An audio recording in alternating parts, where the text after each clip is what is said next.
point a few things out here because we have a rather large picture and it's hard to tell exactly what you're talking about. Right, I think we see that's your pointer on the top, or is that a phosphorus? No, that's not my pointer yet. We're having just a wee bit of trouble here. Where's my needle? We used this the other night and it worked splendidly. What I'm doing actually is I have a pointer that's painted black, all except for the tip of it, which is painted white. It's on a black background. We have a camera mounted in the ceiling here in Space Center, and it's shooting directly down onto this black cloth, and it's not doing much yet. We hope in a minute or two we can insert this and help locate a landmark or two. We're moving the telescope a little bit now over into what appears now to be a little darker area. And go ahead, Dr. Knappenberger, if you can. There we go. Now, can you see it? No, I don't see the... oh, yeah, sure now. There we go. I'm moving it downward now. Okay. Now, if you tell me where to move it in relation to the television screen, we'll be... Okay, I'll have to walk a little closer to the screen. Dr. Knappenberger's got to walk closer to the screen because we've darkened up a little bit down here on our monitor. Okay, you're just hovering around two craters there, which are close to each other. Go up just a little bit. Okay, hold it. All right. Now you've hit one of the two craters, either Sabine or Ritter, and now come a little bit to the right and down just a little. And, okay, hold it there. It's somewhere in this area. This is pretty close to it, right there where you are now. We had word from Houston a few moments ago that they had instructed the command module, which is orbiting at 60 miles, to try to get a little better track on it or a little better location, because they were still not exactly sure where it landed. The best estimate is 4 miles downrange, or that would be west of the primary landing site. It's all smooth area there, so it's no problem. But they're trying to locate it exactly now, and they're tracking it through the command service module telescope. Jim, we were about to mention something about the sun and with the solar scope down here, and I'd like to finish up on that if we could for a second. All right. Dr. Knappenberger, we did see some sunspots today. There were no prominences. Can you tell us what we saw today? Yes, we looked at the sun both through the solar prominence scope, which is mounted on the side, but as Paul Cunningham pointed out, we could not see any prominences, at least not any large ones that we were able to pick up with our video equipment. However, the sun did show quite a few sunspots on it. Now, is this a period of leveling somewhat in sunspot activity, or is it high or low? It's a feeling that we're slightly past sunspot maximum. Although this period of solar activity didn't really come to a real sharp maximum. That is, there was no distinct interval of time that we can say maximum occurred definitely. It seemed to have a rather broad, extended peak in the maximum, which wasn't nearly as high as some of the earlier sunspot maxima had been. But it's a general feeling among astronomers that we're a little bit past the peak of the sunspot cycle. So this is a very good thing in terms of radiation, then, isn't it? Well, the fact that we're a little bit past it means that there will be fewer sunspots now as time goes on, and so that there should be a correspondingly less chance that there could be a flare. Now, later this evening, we're going to try, and I guess it will be done for the first time if we're successful, and we were not successful last night, I don't think, at least as far as we could tell, in getting a picture of the command module, Columbia, going just as it passes the terminator. At that point, it is not reflecting light.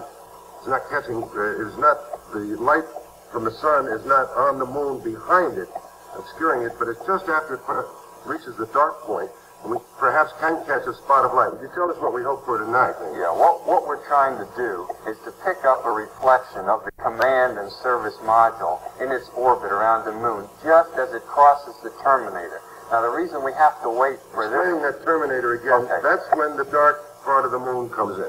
Well, the terminator is the line which separates the bright or sunlit portion of the moon from the dark part of the moon, which is in shadow at this time. Now, as the spacecraft comes around the moon, it will be seen against the bright part of the moon, and we wouldn't be able to pick it up from the Earth. But as it crosses this terminator, it would move so that we could see it against the dark part of the moon. And for 6 minutes after it crosses the terminator, it will be reflecting sunlight in our direction. So there's a possibility in those 6 minutes that we could see it. And this is what we're going to set up to do tonight with our special image intensification equipment we have here. Very good. Thank you very much, Dr. Knappenberger. That's the picture. We'll be back here in a moment, but that's the picture for the moment from Fernbank Science Center. Now, we'll be back here after this message from Go.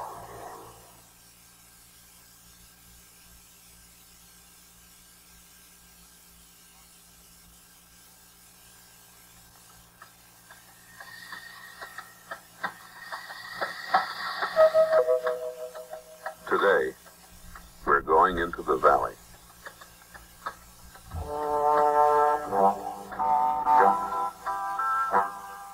Death Valley.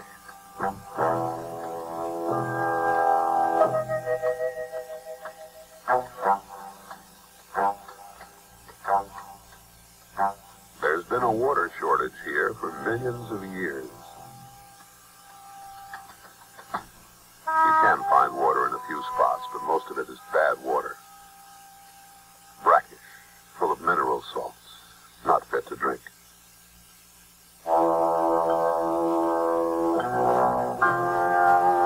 The gang is here to drink it.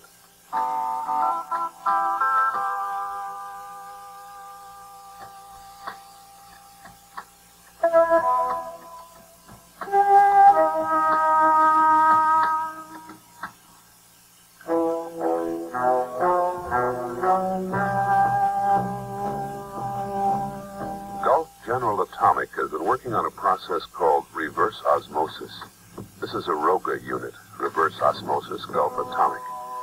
It's turned the bad water into better water than you might get from your kitchen faucet.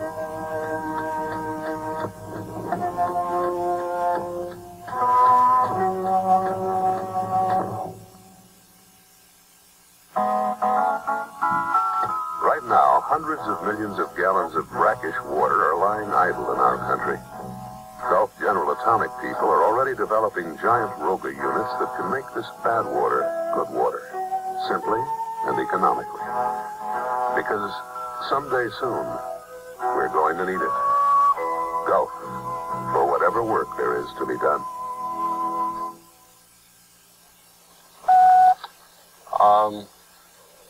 We may not know exactly where the LAM is on the moon, but we know which direction it's facing. It is oriented with the ladder, that's the front of the spacecraft, in plane facing westward, and it's turned just slightly south, 13 degrees south of the east-west ground track. In other words, they came in this direction to sit down. It was turned just slightly to the south. They had hoped to have it directly in plane, facing directly west. But as they were landing, the commander, Neil Armstrong, coming down, he said that his automatic computer guidance was going to take him directly into a crater about the size of a football field, and there were large rocks all around it. And so he took over manual control and set it down in a different place, and we think now that it's about 4 miles west of the ground track, and it's facing slightly south, but mostly west. We're going to go back to Paul Cunningham now. Paul? Yes, Jim, I wanted to make one point. Amateurs looking up at the sky should not make a confusion for themselves by seeing Jupiter up there and thinking they're seeing the spaceship. Jupiter's rather close to the moon at this point, isn't it? Right, the moon passes within 2 degrees of Jupiter. Right, it's pretty bright light up there, but that's Jupiter and not the command module. Getting back to the solar flares, we were talking a moment ago about them, and I think Dr. Frank Field is in New York, and if you're there, Dr. Field, don't you have a question or two about that? Well, I have a lot of questions, also some comments. This should be a time of the year when the solar flares are at maximum, but it's been very quiet. As a matter of fact, because of bad weather all around the world, we've not been picking up the kind of information that we normally would like. The solar flares are very important because when the astronauts do step out very shortly, as we know now, there is no real environment up there as we know it on Earth. and the only danger will come from a flare that takes place on the sun, shoots out dangerous radiation toward the moon, and in that case, we must be able to warn the astronauts to get right back in again, because that is the danger. Now, I have with me here a rather rare breed of meteorologist. I think Chet wanted to know about this kind of forecasting. Well, it is done. This is Lieutenant Colonel Joseph Lambert, a very patient gentleman who's been here all day watching the sun with us. As a matter of fact, we are talking to his office in Boulder, Colorado. But meanwhile, I wonder if you could tell us what has been happening on the sun. Is there a chance of any kind of flares over the next hour or so that might affect the astronauts? I would have to answer that latter question. Very, very little chance. Basically, the sun has been very, very quiet. I have been talking to my office, and of course, they are very much concerned, as are other organizations that are looking at the sun. And the level of solar activity is exceedingly low, like to say, for this time of solar maximum. There have been occasional sub-flares today, which are small flares, but the flares have been not energetic in terms of spewing out protons or X-rays, and they've just generally been eruptions on the sun as such. Now, there are no indications on the sun that I have been able to ascertain of anything which would be of danger to the astronauts in terms of proton events. There are certain things that we have to look for that are related to solar proton events, but these do not seem to be available or do not seem to be on the disk at the present time. Well, now, most of the solar telescopes we've been in touch with are all clouded up. It's just one of those freaks. But we do have some videotape in Atlanta. Now, these are pictures that were taken this afternoon, I think at about 1 or 2 o'clock. I wonder if you would look at our monitor and tell us what are those spots that we're looking at over to the left, for example? Those spots over there look like they're in the northeast portion of the sun, and it's associated with probably the most impressive region that we have on the sun, although insofar as activity is concerned, it's not basically important. It is what we call in solar terminology, if you will, a D-type spot group, meaning it has a magnetic field. The magnetic field has 2 poles, and it's sort of complex. However, the other characteristics with this are such that it's really basically unimpressive. It's only been giving us very few scattered, isolated flares. Well, let me just, I have some photographs here. I think these are very fascinating. I'll put them down on the deck here, and let's take a close picture of this. And I wonder if you would point out to us, this is one of the more brilliant sequences that I've seen in recent time. Let's start right at the bottom now. Okay, well, may I suggest if we go up here, the time sequence runs down. Okay. These pictures were taken by the Air Force Solar Observatory at Ramey in Puerto Rico. And these were taken the 11th of June, 1969 this year. And this was a period of time when solar activity was very, very high. We had several major flares occurring at this time, many of them being energetic. Now, in this region here, right up here, this is actually in the northwest part of the sun, with the equator running this way. We see the spot group before the flare occurred itself. Well, how big is that spot in relation to the Earth? Well, let us say that this is comparable to the size of the Earth. You mean that little black spot on the sun is as big as our Earth? Comparable, yes, sir. Well, that's gigantic then. What happens as you watch this flare? Well, as we watch this region, as the people at the observatory are watching this, they see various things happen in the various striations. Now, I doubt if you can see those on the camera, but you can see what we call vortical structure, curving in type of structure. We're that close that I think we can pick up that little oscillation, that circular motion around that sunspot. So the observers are watching this region. Now, in this case, you'll see we have 3 very strong, very bright regions, all 3 of them capable of producing major flares, major activity, and all 3 of them doing this. Now, this is at time as a 1521, what we call universal time. It's not important, really, insofar as the public is concerned. But that this is a 1521. At approximately 1 hour later, we have an importance 2 or a major solar flare occur. And you can see it's very, very bright. Now, this particular picture is taken near the time of the maximum of the flare.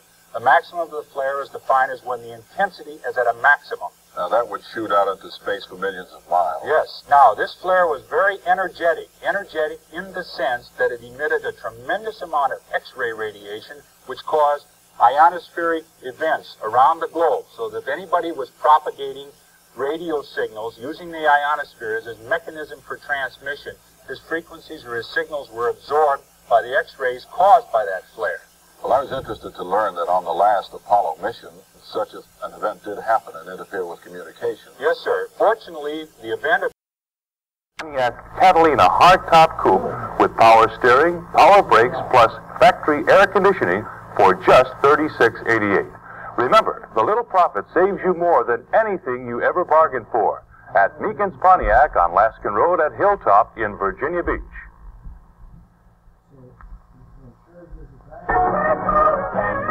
Make today a great golden day. Have a Coke with someone. Live. David Frost begins Monday, July 28th. With its color coverage of Apollo 11. Brought to you by Gulf Oil, producers of more and better energy from oil. Here again is Frank McGee.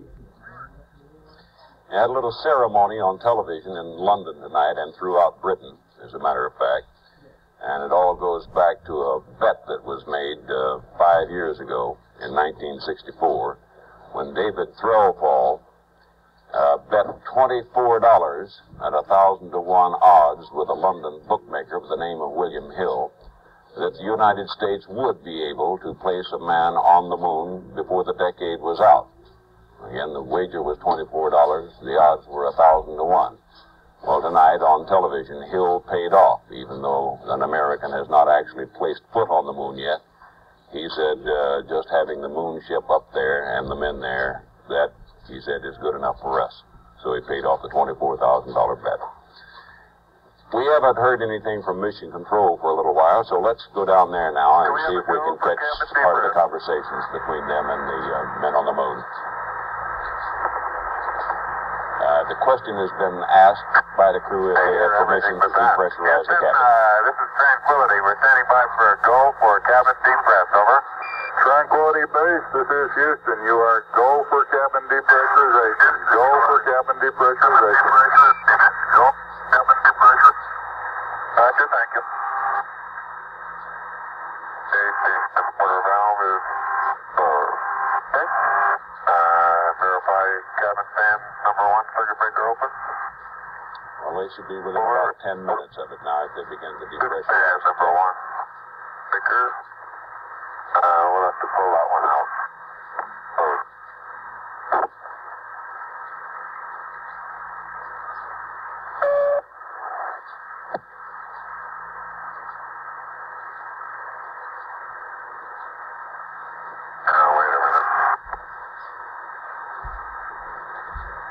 Frank, this Jim. Columbia, this is Houston. Your LEM line of sight comm acquisition with the Tranquility Base is 108 plus 29er. LOS is 108 plus 42, over. They said a few minutes ago that the TV camera was working. Gas diverter valve to decrease. That is, they were getting sync pulses from it. No picture yet. Light reset. It had been turned on, and everything was working properly. Bitter flush light on. Takes a while for the water separator. I don't understand. New fan number 1, circuit breaker open. Commander Armstrong said the area right in front of the ladder was in a heavy shadow. And, but he said when the picture comes up, that is when the camera is unfolded, you should be able to see the lighted lunar horizon. And so we'll probably see him come down the stairs as a silhouette. Houston, we'd like you to pull the suit fan Delta B circuit breaker on panel 16, over.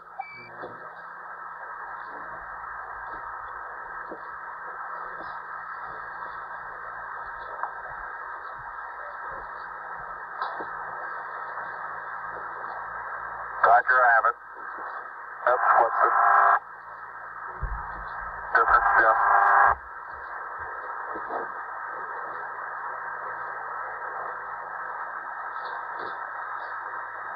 Haven't yet.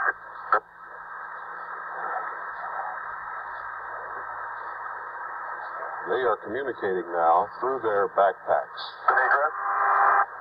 The voices are relayed to the transmitter in the LM and then to the Earth. They were having a little bit of difficulty a few moments ago, but nothing serious. There's a little transmitter on the backpack, the receiver on the lunar module. The signal is received from the backpack as they walk around, and then they are sent to water separator. But I think they turned it on. Nice, close to that slave valve. I'll get him. Oh, got it. Need to connect my Moses.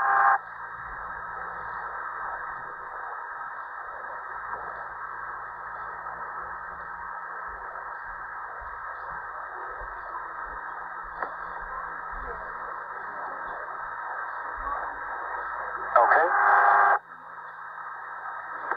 Ectopia 020, the right hand CGD connector lock. Let me do that for you.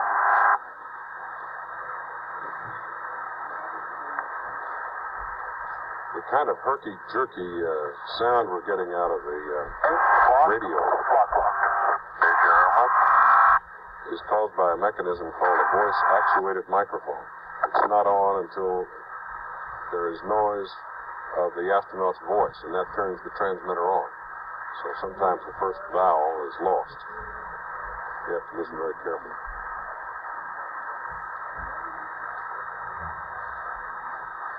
And as soon as he stops talking, the transmitter goes off.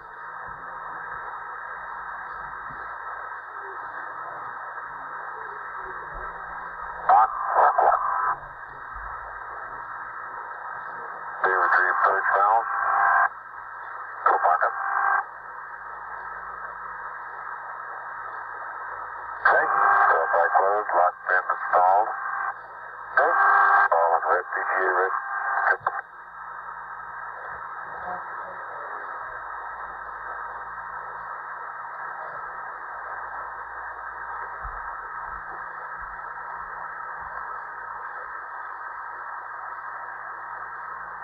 Hey, it's installed, locked, and locked. Did you put it there? Oh, wait a minute. Should be,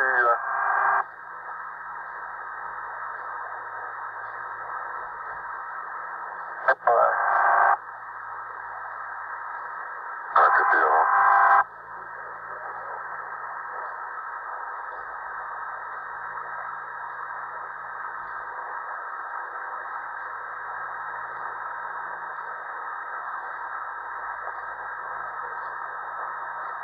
That's right out in the middle. Alright, check my rear valve vertical. Both vertical. Two vertical. Okay. Hold this, I'll put in your first valve.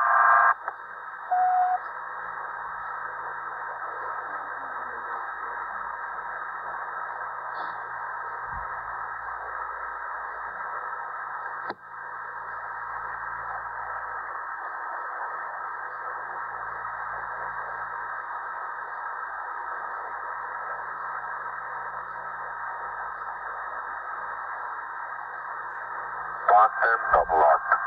Okay.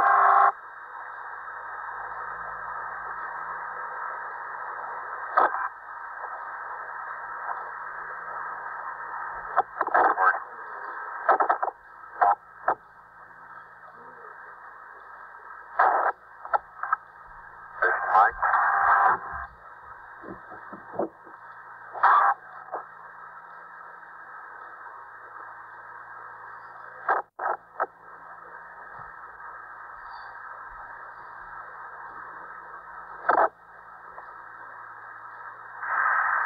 Sure was that save last night.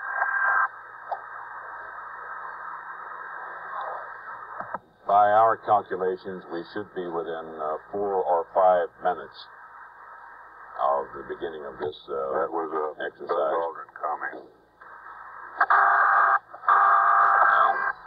And they're in the process of depressurizing the cabin. Got any Dalvin? Got your mic where you want them? And getting their communications checks made.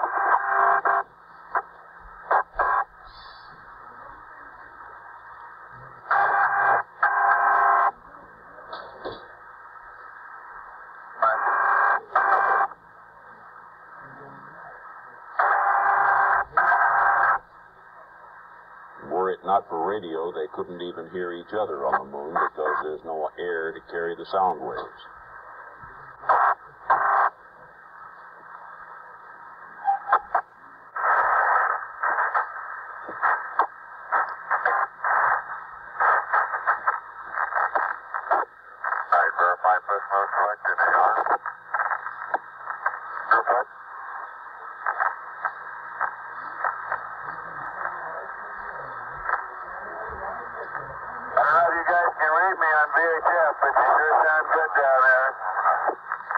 That was Mike Collins talking to the men down on the moon.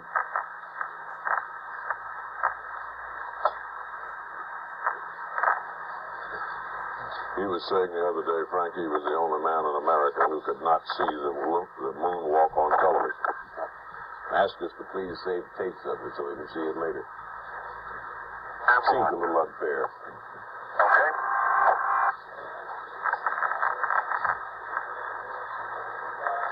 All right, the vent window is clear. All right, remove the lever from the engine cover. Verify UV visor attached.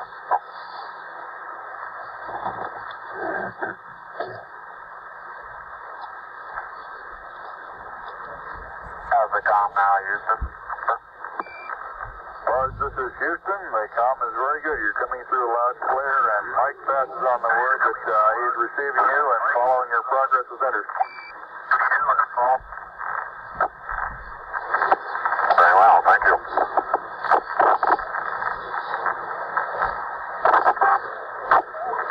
Aldrin will open that little hatch you see there so that Armstrong can sort of slide out backwards, feet first, on his stomach. And once he gets on that little porch, he will make a final check of his systems and get a final go permission from Houston to continue with the exercise. Got all the material up in the back?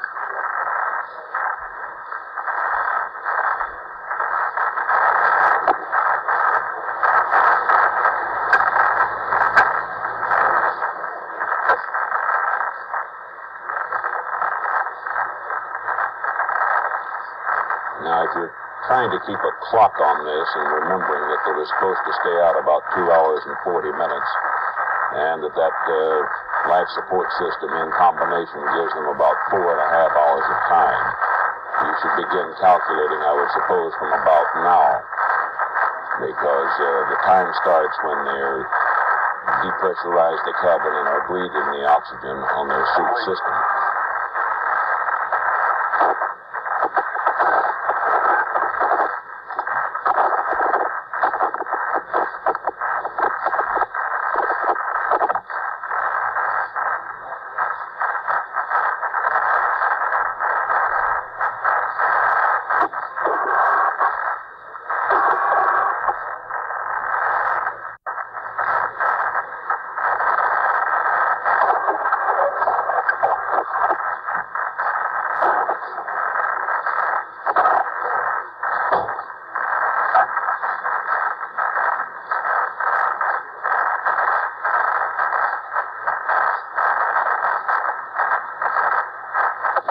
Actually, I'm a little wrong. You should have started your clock about 10 minutes ago when they started depressurizing the cabin.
you're down.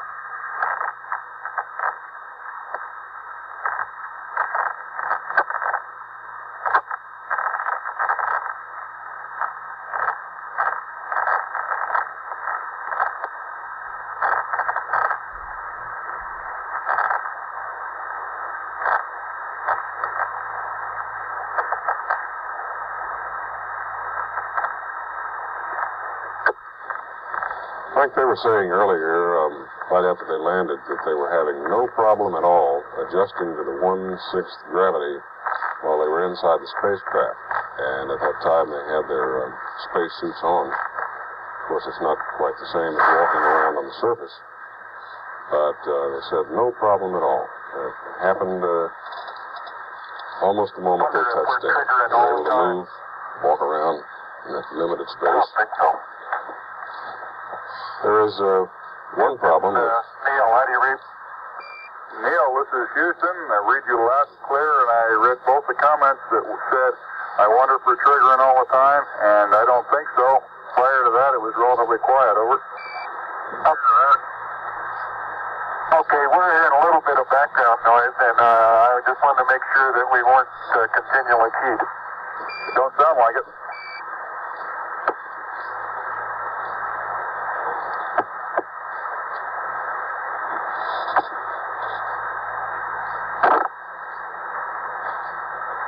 The main difference is going to be from inside to outside. Inside, they have things to hold on to. The floor is smooth. You've got something to fall against if they fell. And outside, they'll have none of that. There could be sand. Neil, this is Houston. Would you verify your RCU vent window clear? Over.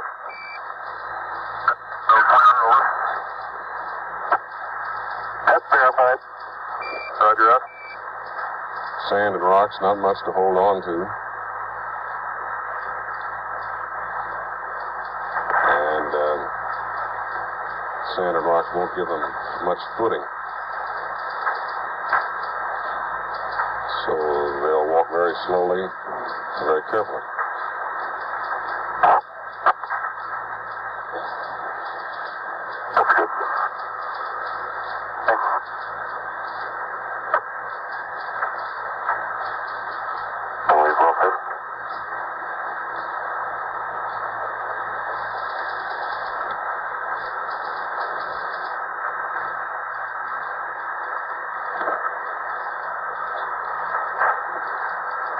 This is Mission Control here, and that screen up in the right-hand corner will be the first spot you'll see, the first picture from the moon. Okay, we can see it. It'll be black and white.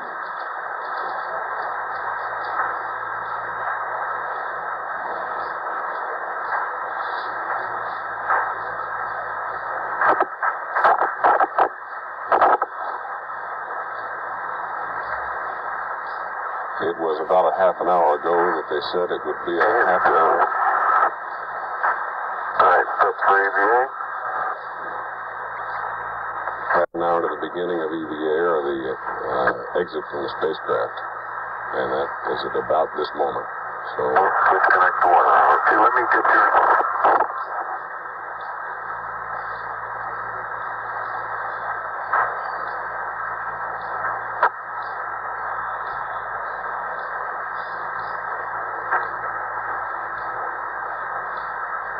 they are, of course, making sure that absolutely everything works.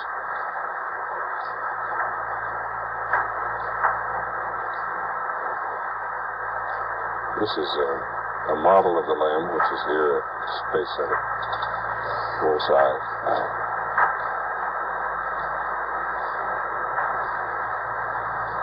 This is exactly what it looks like. Cabin pressures on both vehicles reading 4.9 pounds per square inch. Columbia's temperature 70 degrees Fahrenheit. Eagle's temperature 61 degrees Fahrenheit.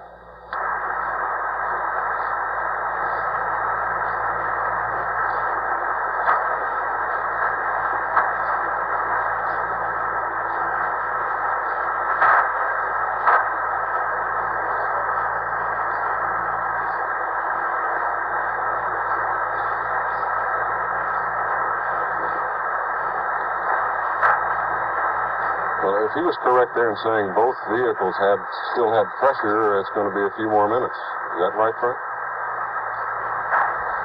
Yeah, they have to depressurize the Eagle before they come out, and it takes about 10 minutes to reduce the pressure down to zero.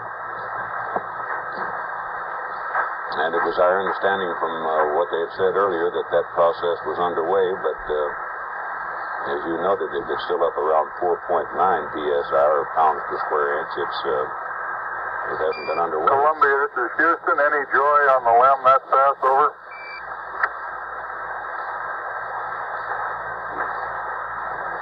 Okay, go on state. Make lift water hose to PGA.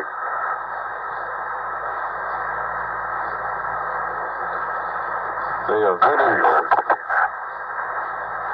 venting their oxygen through a filter that takes out nearly all the bacteria that might be floating around, because they don't want to contaminate the lunar surface any more than they have to. It's been said that the moon has no atmosphere, and that is essentially true, but they also estimate that it has about 100 tons of atmosphere, which is only a tiny, tiny fraction of what we have here on Earth. But in the process of letting this cabin atmosphere out into the moon's atmosphere, they will add about 5 tons, or will effectively increase the moon's atmosphere by 5%, just this one trip.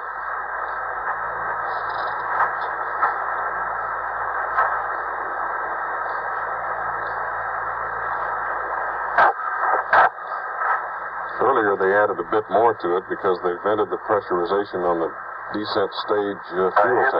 Buzz here, over. Right. Go ahead, Buzz. This is Houston. Roger. Our comm just seemed to clear up a good bit. Did SM just go over the hill? Negative. He's been over the hill here for a minute or so.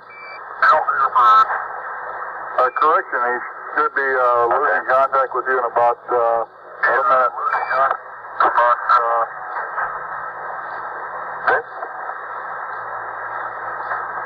Black locks are checked.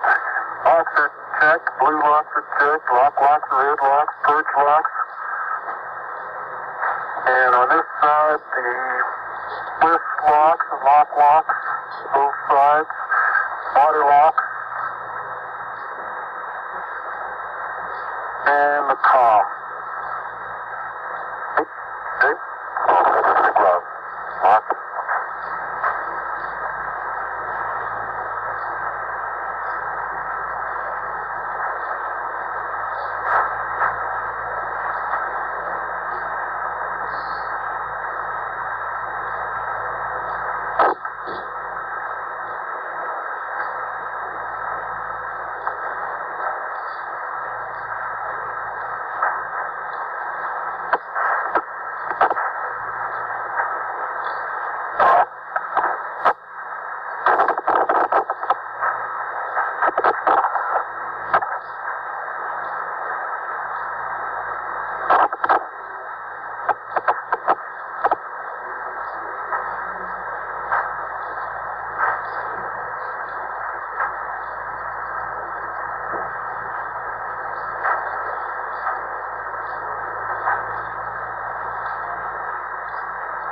Frank, you may have heard, I had another briefing since the last one I had. The last I heard was that after they both get out, they're going to kind of shut the door, that they'll have a little block in it to keep it from closing completely.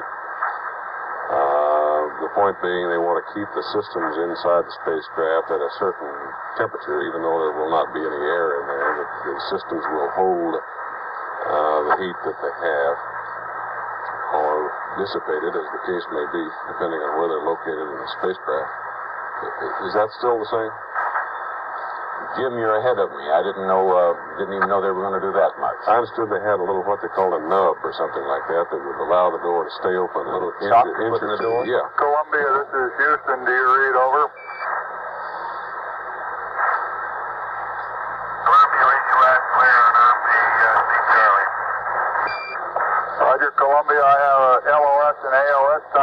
you this pass with missense, LOS 109er, plus 21, plus 12. ALS coming around the corner, 110-07-35, over.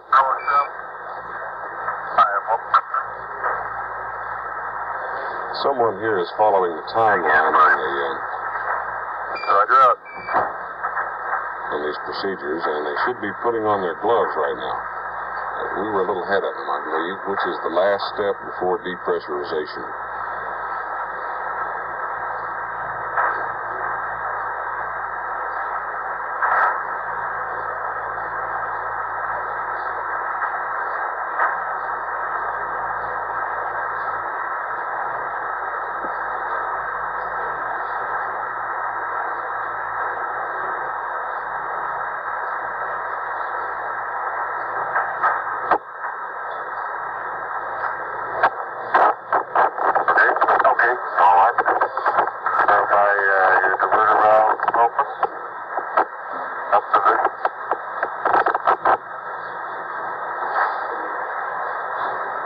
Perhaps I should explain here in advance.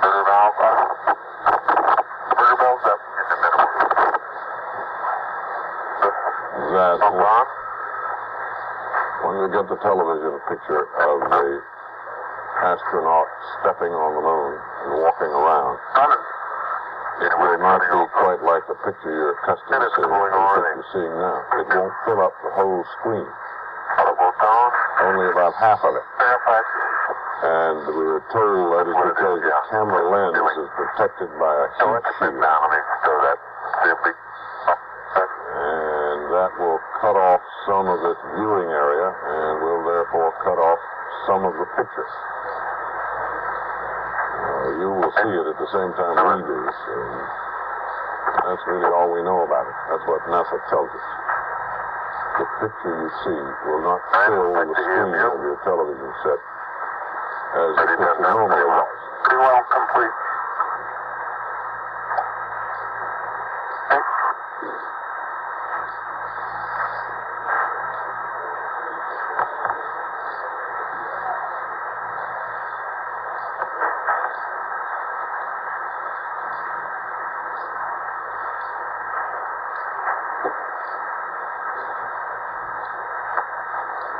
This picture is coming from the 36-inch telescope. Columbia, this is Houston, over.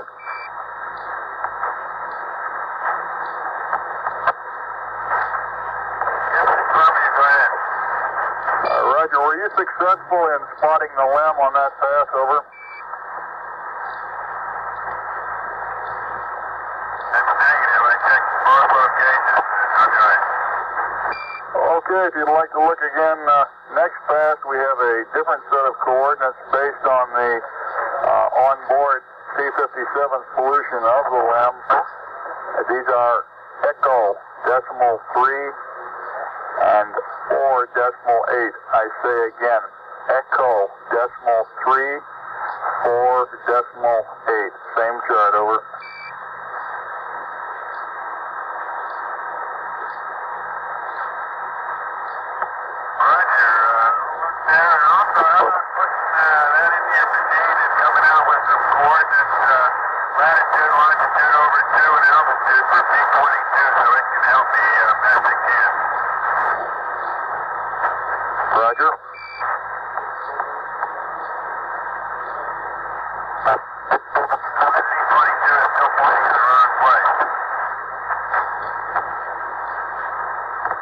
Columbia, this is Houston, latitude plus 0.523, longitude divided by 2, 11.710, over.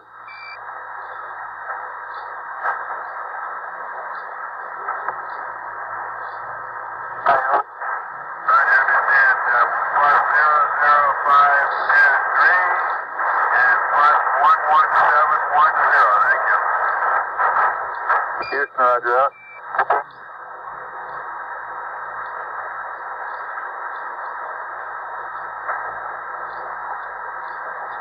Columbia, this this is Houston. We're requesting high gain antenna, pitch, yaw.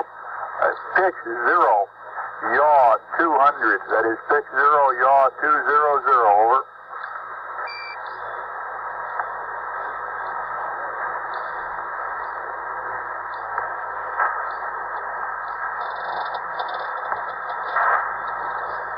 There was a conversation between Houston and the Columbia spaceship orbiting above the moon, giving astronaut Michael Collins the coordinates to look through his telescope to see if he can locate the LM. Said he did not see it on his last pass. Of course, he's 60 miles away, and it's only about 30 feet across.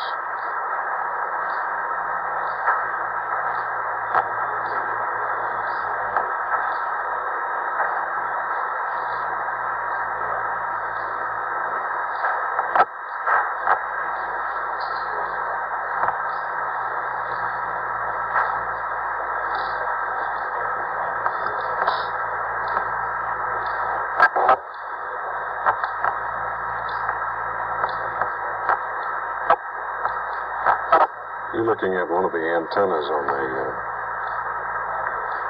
Eagle.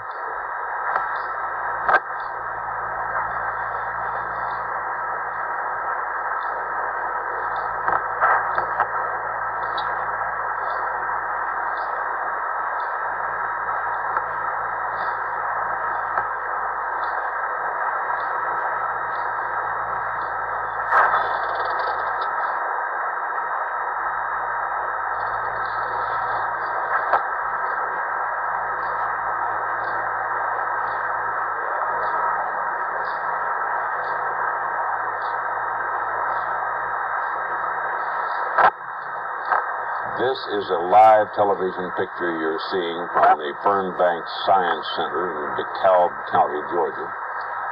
And we are superimposing over it a little flashing light that you can see, as close as we've been able to fix it, where the Eagle is now resting. And again, Eagle is the code name for the lunar module, which is on the surface of the moon. Columbia is the code name for the command module, which is orbiting 60 miles above the moon. And the site where the Eagle is resting has been labeled Tranquility Base, because it's in the Sea of Tranquility.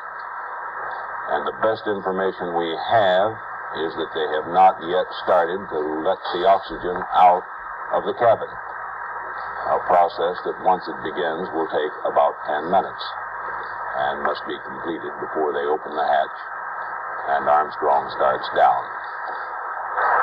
I'm sure you would much rather hear them than hear us, and we will not interrupt any more than we feel is necessary.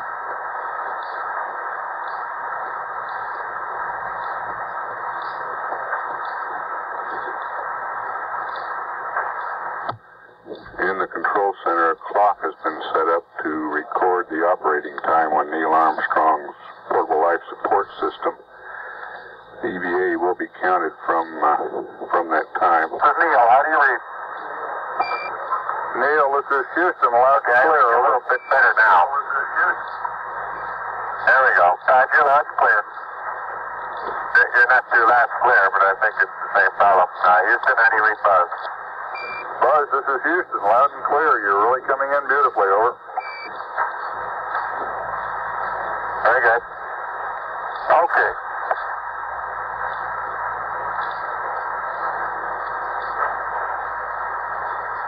Cabin repress closed.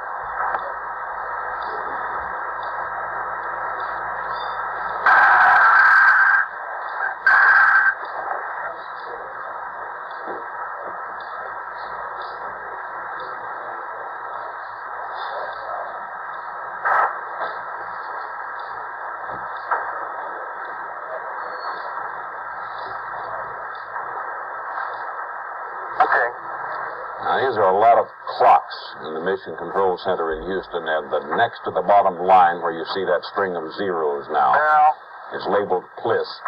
That clock will start when they go on to their independent life support system in the will indicate that they're depressuring the cabin. Okay, I want to go to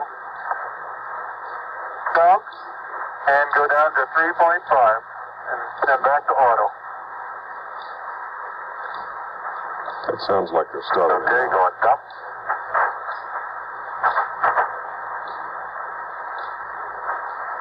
And it's down to 4.2, 4.1.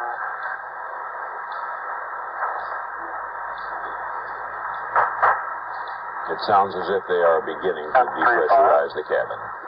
Reading down the figures, it's pounds of pressure per square inch in the cabin of pure Verify oxygen. cabin pressure at 3.5 and LEM seat circuit pressure between 3.6 and 4.3.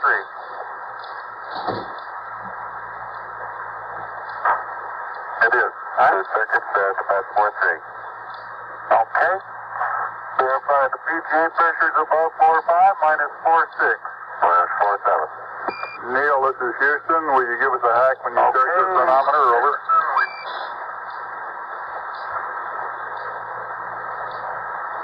Roger. Give it to him later. Okay.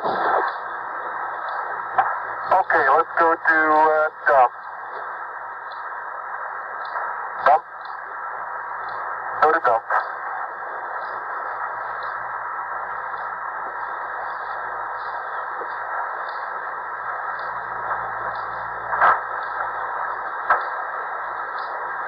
I don't know whether I explained completely a while ago about that bacteriological filter. The air is going through that, and so it takes it a little longer to get out. Houston, I'll set my watch at 5.6. Over.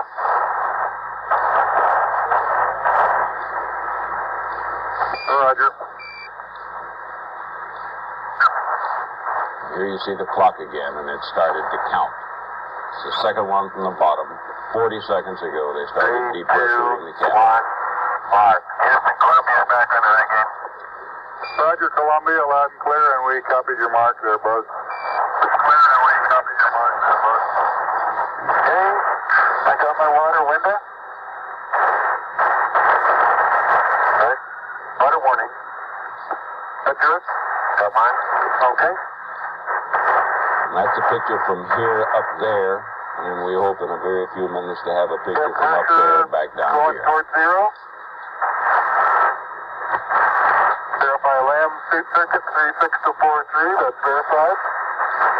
Verify PGA pressure above 4.5. Okay, 4.75. Coming down. Maybe open the hatch when we get to 0.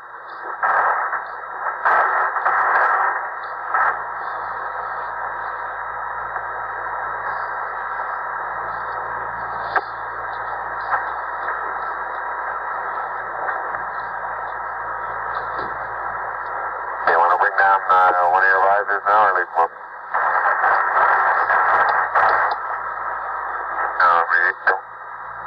Okay. Get your riser down.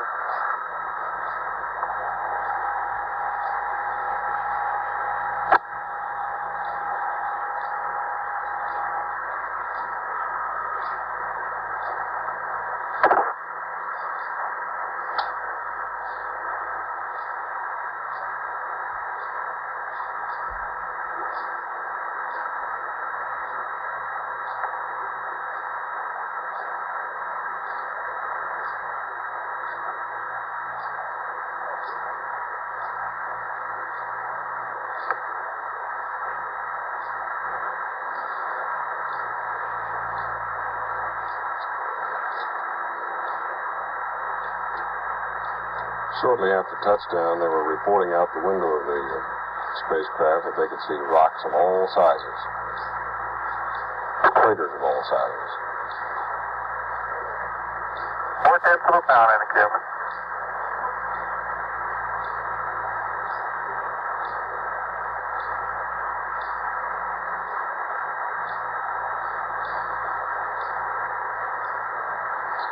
They've been letting off oxygen for about 2.5 minutes now in a process scheduled to take about 10. And mostly it's just a matter of sitting there and reading the gauges. And when the pressure is reduced to 0, Aldrin will open the hatch.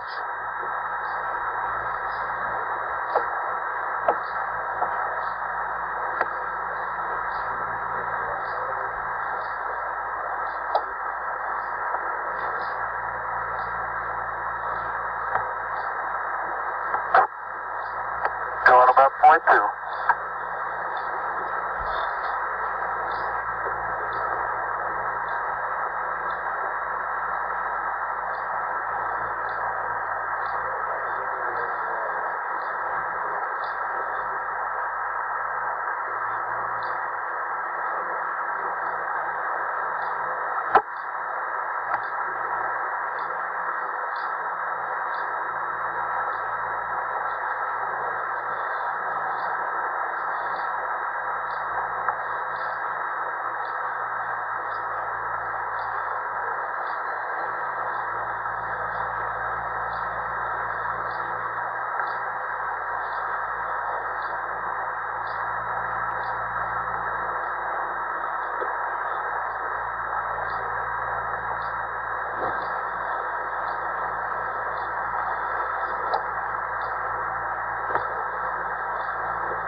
We're carrying on another of the countdowns of a fashion here by watching the second line of figures from the bottom of your screen where it says PLSS-1.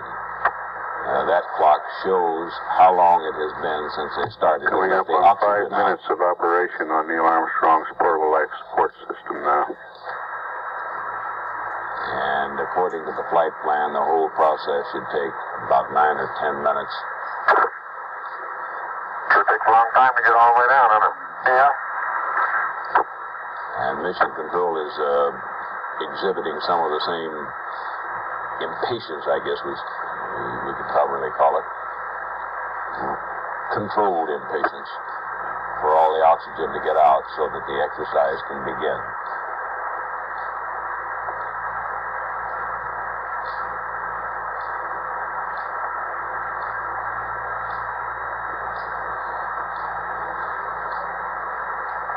The Earth is directly over their heads. He said he could look out the rendezvous window, which is at the top of the LM, and see the Earth. I think it was Armstrong said it's a big, bright, beautiful world tonight.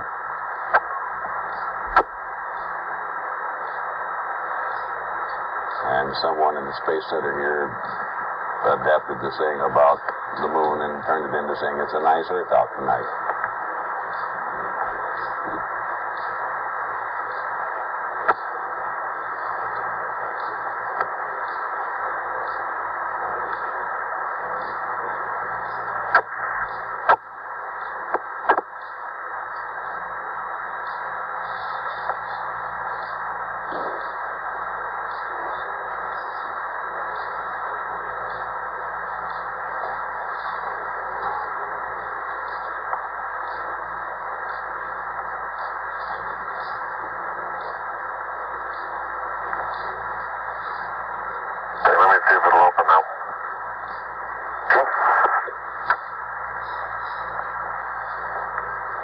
They've been on the moon 6 hours and 18 minutes now.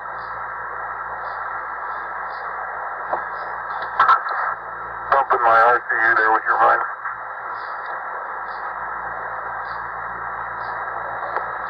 Their entire stay is scheduled to last about 22 hours, out of which they will spend about 2 hours and 40 minutes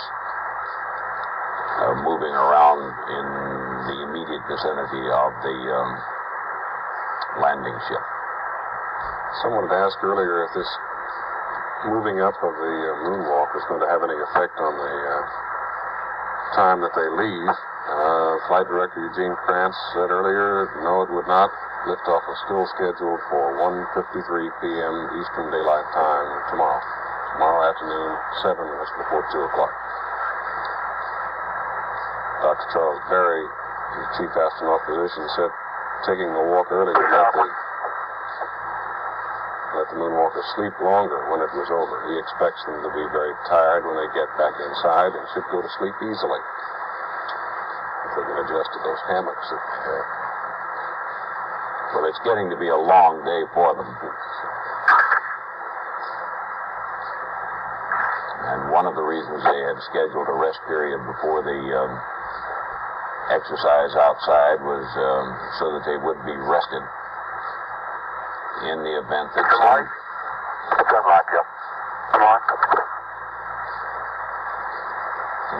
some emergency came up and they'd have to lift off and go through the long process of rendezvous and docking. How's it getting up? It'll pop up. But all that, of course, has been changed now, and they're going to come outside before they bed down for the night.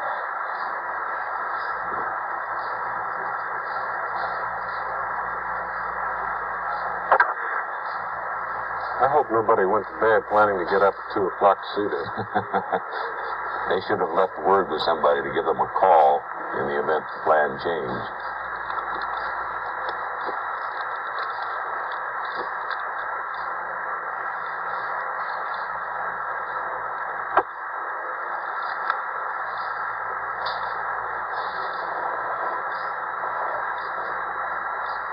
Get a steady tone in the background.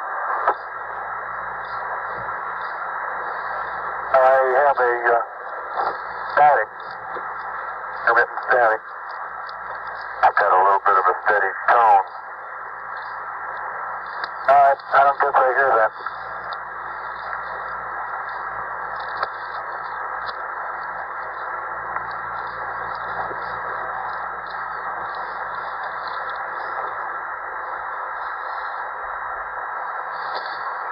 If there is such a thing as a moon creature lurking behind any of those ridges nearby, they certainly must be amazed and wondering what, well, not what in the world, but what in the moon is going on.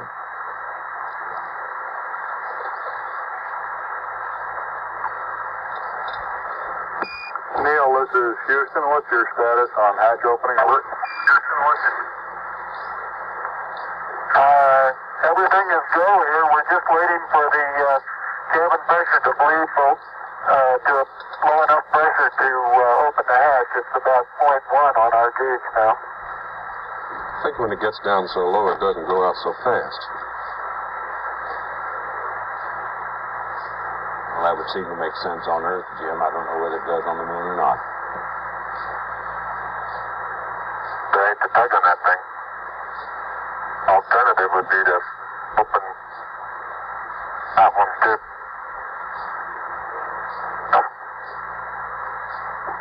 Neil, this is Houston, over. Neil, this is Houston. Go ahead, Houston. Roger, we're showing a relatively static pressure on your cabin. Do you think you can open the hatch at this pressure, about 0.12 psi? We're going to try it. Roger. There you are.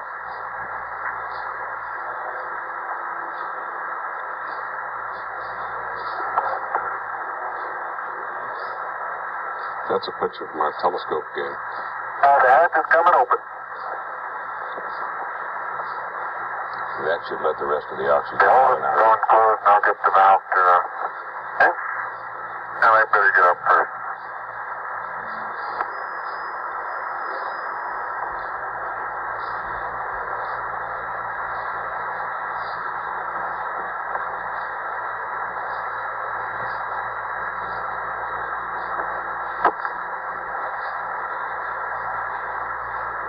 Hatch reported coming open at 109 hours, 8 minutes, 5 seconds. Clear valve model. Okay.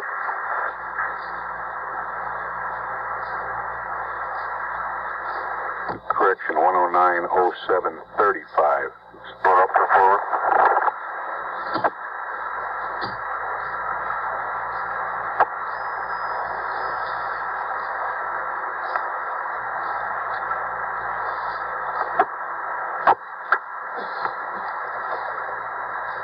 The window cleared yet?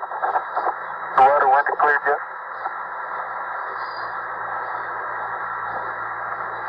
It was, yeah. Mine hasn't cleared yet. Perhaps I should say again that we won't get pictures until after the hatch is open. Over. Armstrong has started down the ladder a couple of steps. Pulls a latch. Columbia, this is Houston. We'd like you to cycle the fans in cryo-hydrogen tank number 1. And LOS time, this orbit is 111-19er-31.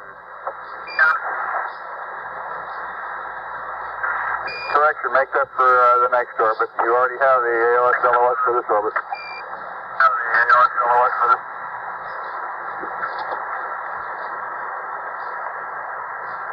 Roger, time. You want to cycle a fan and cryo-hydrogen tank 1. Roger, out.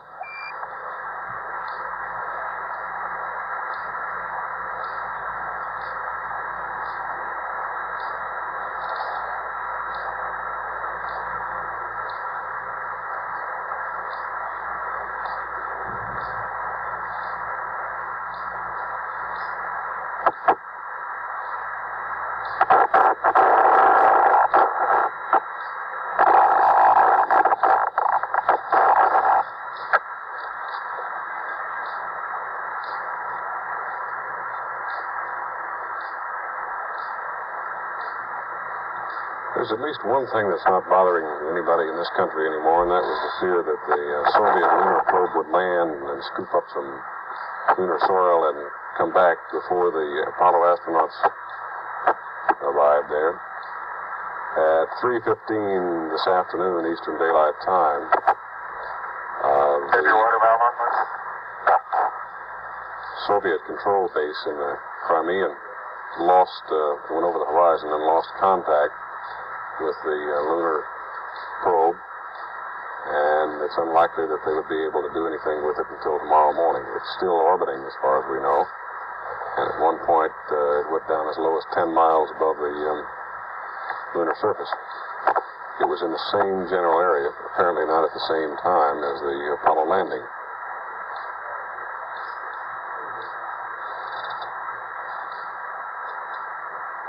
Moscow, the Soviet news agency TASS said Luna 15 was within 10 miles of the moon at its lowest point. It added that the probe was functioning normally in its scientific exploration of lunar space. That's the last word we've had on it.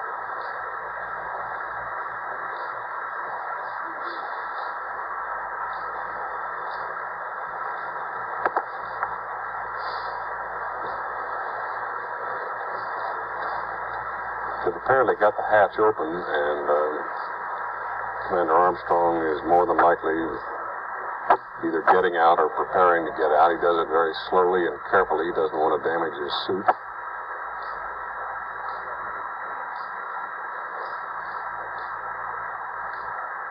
This model is in the NBC Space Center. We don't know whether that's what it looks like there with all those rocks or not.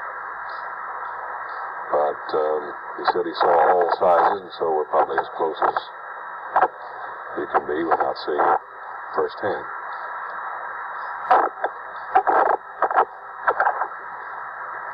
They've been on the PLSSs now for 16 and a half minutes.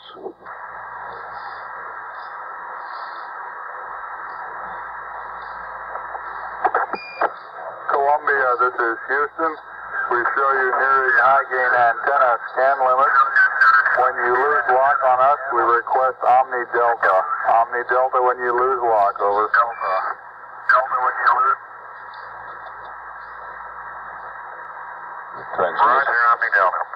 transmission up to Collins.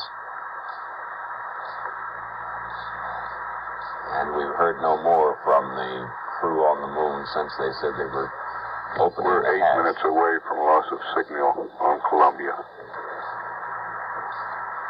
To let the last pound plus of pressure outside the cabin. Okay, my wind is cleared. I'm going to go to turn my coolant up a little bit. Okay, my wind is clear.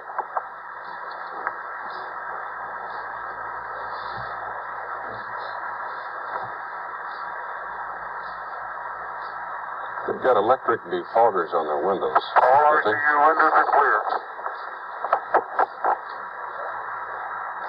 Emergency circuit is 4243. And I got FM pressure light, a 3-amp light, an ECS light. Down we got a water separator light. No water, all set. Right. And I'll look at your cabin fan, one circuit breaker. You look at the glycol secondary.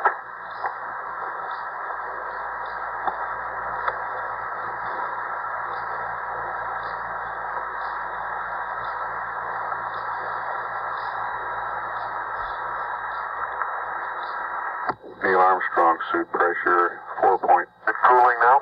Be there.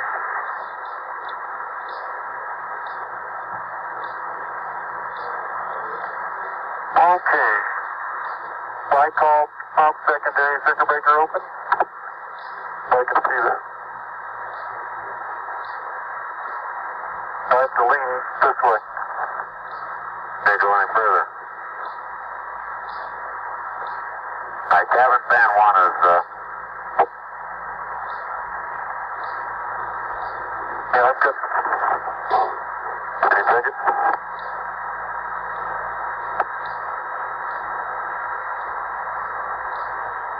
It's open. 05. Okay. Non-Sting's radar circuit breaker's open. This is a final check of their systems that they're going through. Well, I'm looking head on at it. I'll get it. Okay, my sister antenna.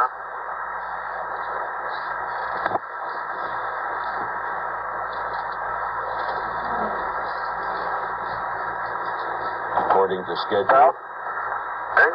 Now we need to go down and get some movement. My antenna's out. Right.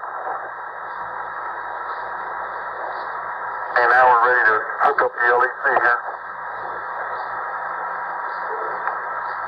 the LEC is a kind of a rope and pulley device that they use to get stuff from the surface of the moon back up into the limb. They're hooking that up now.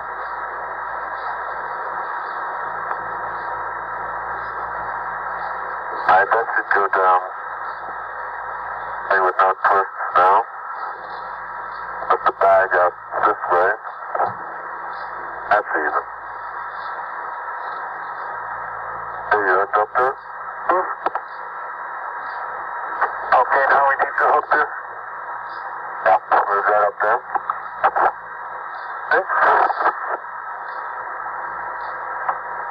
Okay, your visor. Yep.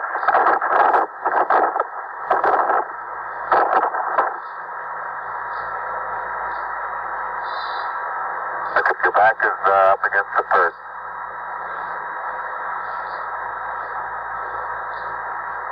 And now it's on top of the biscuit. Forward and up. Now you're clear. A little bit toward me. Appears to be Aldrin giving Armstrong some instructions on his movements. They're lined up nicely. Toward me a little bit. Down. Okay, now you're clear. It's catching the first hinge that's popping. The what hinge? Alright, move. Here, roll to the left. Okay, now you're clear. Come lined up on the platform. Move your left foot to the right a little bit. Okay, that's good. All left. Good.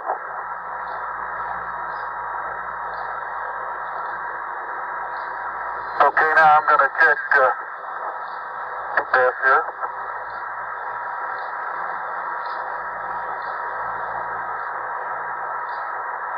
Okay, you're not quite squared away. Hold to the right a little. Now you're even. That's okay. That's good. Got plenty of room to your left. It's so close on the side. How am I doing? You're doing fine. Armstrong's on his stomach, coming out feet first. Aldrin is helping him by telling him what his position is in relation to the hatch that he needs to pass through.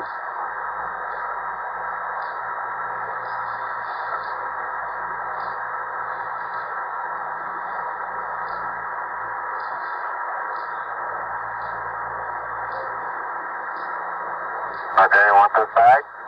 Yep.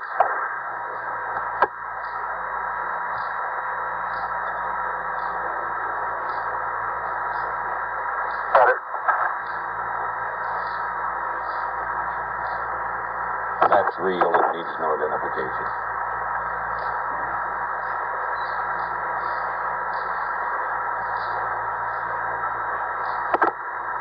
Okay, Houston, I'm on the porch. Roger, Neil.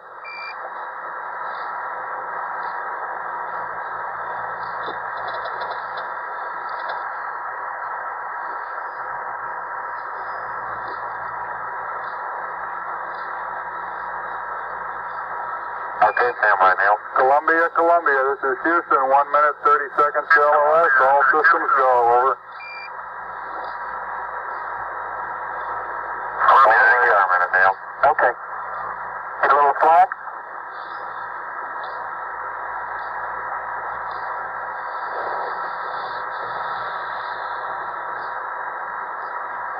He's on the porch. In a moment or two, he should pull that V-ring, which will open the compartment on the side and give us a television picture. That's where the handle is, on the porch. Neil Armstrong on the porch at 109 hours, 19 minutes, 16 seconds.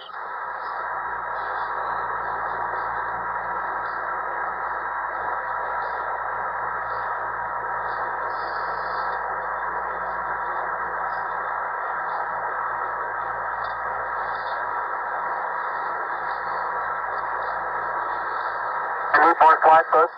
No, hold it just a minute. Okay.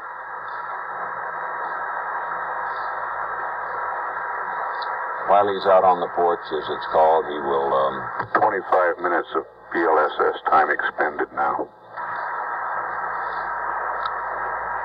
just sort of okay, everything's nice and straight in move here. his head around, see how well he can you see. pull the door open a little more?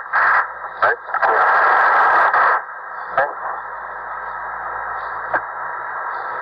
Did you get the main down? I'm going to pull it now. About to pull the ring for the camera.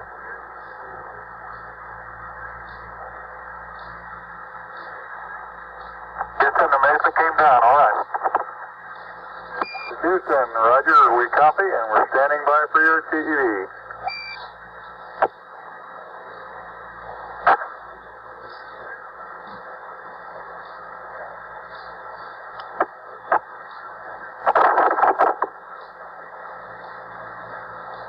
Houston, this is Neil, radio check.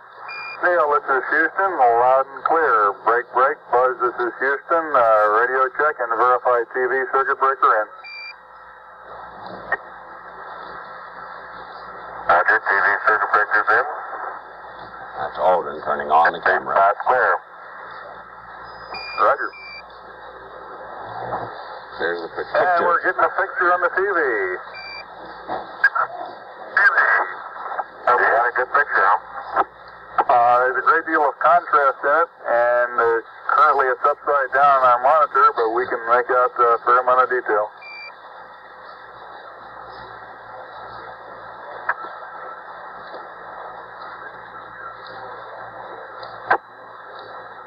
Okay, would you verify the It is position, upside down. the opening I ought to have on the camera?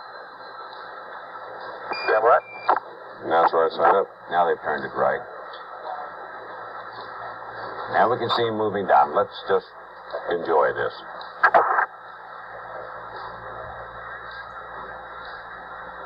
Okay, Neil, we can see you coming down the ladder now. Okay, Neil, we can see you coming.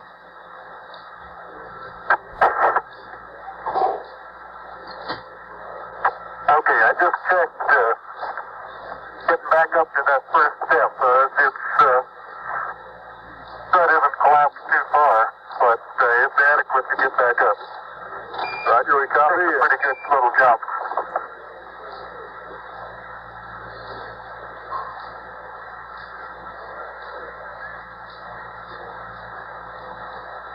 He's on the move. Buzz, this is Houston. F2, I'm at the 1/160th second for shadow photography on the sequence camera. Okay. I'm at the foot of the ladder. The lamb footbeds are only depressed in the surface about 1 or 2 inches. Although the surface appears to be very, very fine-grained as you get close to it. It's almost like a powder. Ground mass is very fine.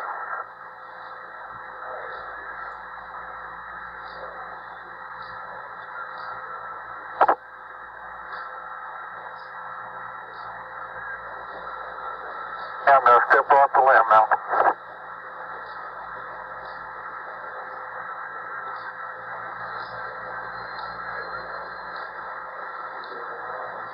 That's one small step for man, one giant leap for mankind.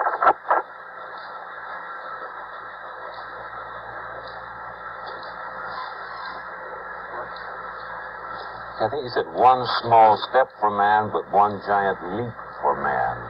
I'm not certain I got all that right. The surface is fine and powdery. I can pick it up loosely with my toe.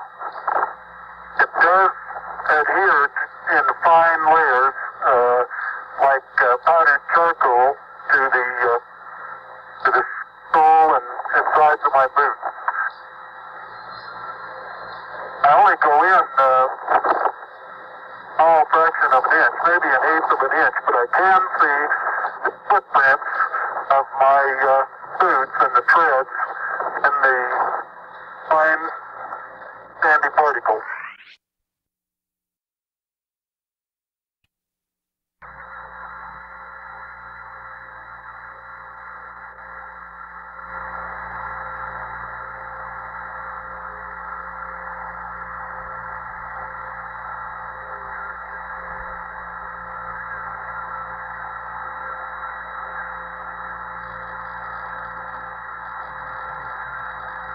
The surgeon says that Camera installed on the ICU bracket. the surgeon says the crew is doing well. Data is good. Crew is doing well. I'm still in the LEC on the secondary strut.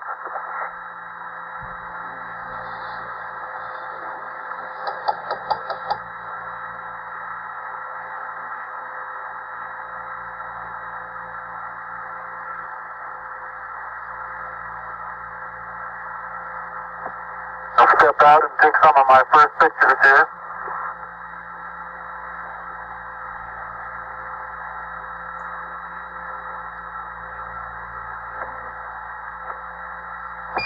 Roger, Neil, we're reading you loud and clear. Let's see, get some pictures and the contingency sample.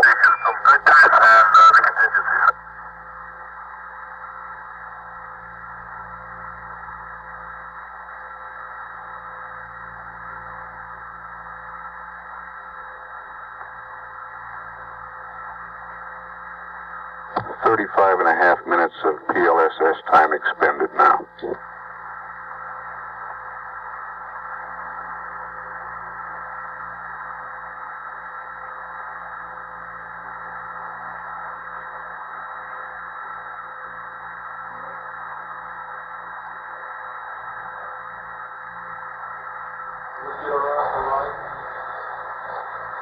we might orient you just a bit. The black upper portion of the picture is the blackness of space. The white lower portion, about the lower third, more or less, is the surface of the moon, illuminated by the sun. The black... Neil, this is Houston. Did you copy about the contingency sample, over? All right, you're going to get to that just as soon as I finish these picture series. The shadow of the lunar module is the dark area to the lower left of your picture. And the leg of it, of course, you see going up through the middle, the white structure. Might help out a little bit here, too, David. According to the information we got on the way the spacecraft had landed, you're looking southwest. The ladder is pointing almost due west. It's 13 degrees to the south from due west on the moon, which would mean, if you're looking at it, the ladder is pointed to the left side of the moon, westward, and slightly south.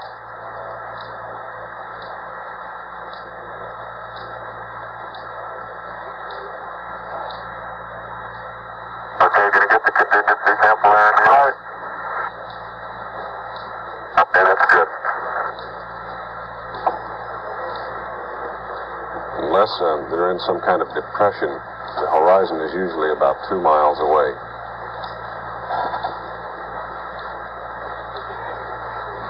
A little out of sequence on his chores there. He was supposed to get the contingency sample, the small first sample of the lunar surface as a first activity, and then go to the other.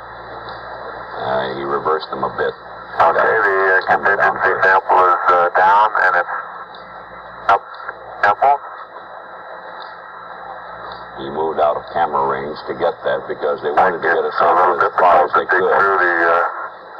It's very interesting. It's a very soft surface, but here and there where I plug with the contingency sample collector, I run into very hard surface, but it appears to be very cohesive material of the same sort. I'll try to get a rock in here.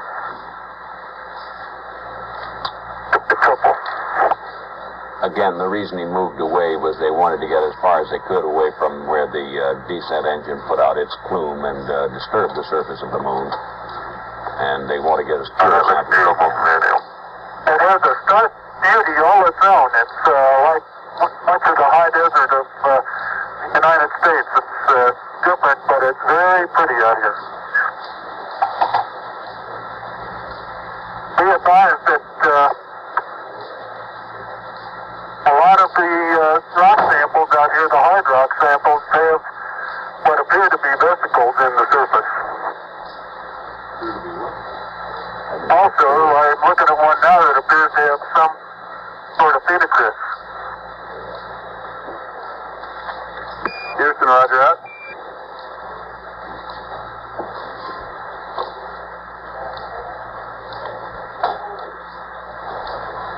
There's a precise... Okay, the handle is off the...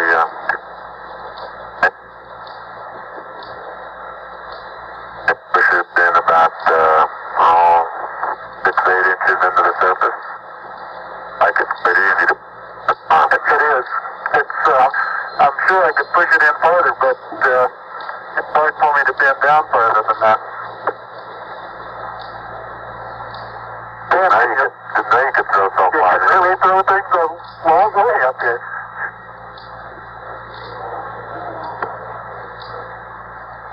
Precise quotation of the first words spoken by a man on the moon.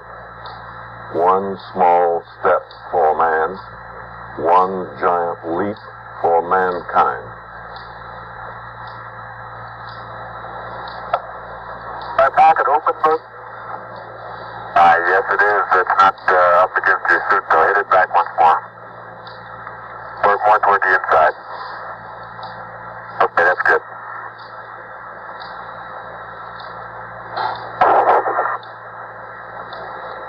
The TV camera In is the pocket? Yeah, push down. fixed in this Got it? position for the time No, being. not all the way in. Push it. In a few moments, he's going to take it off and mount it on a tripod away from the spacecraft, and so we should get a Engine little bit of example is in the pocket. My oxygen is 81%. I have no flags, and I'm in minimum flow. This is Houston or Roger Neil. He's in good condition.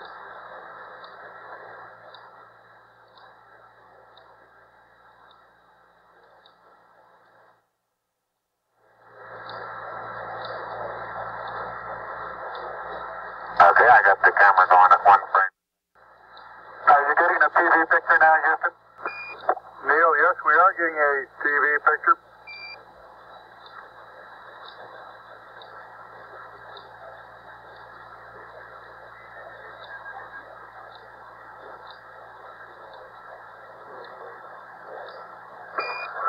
Neil, this is Houston. We're getting a picture. You're not in at the present time. We can see the bag on the LEC being moved by Buzz, though. Here you come into our field of view. Oh, let me move that over the edge for you.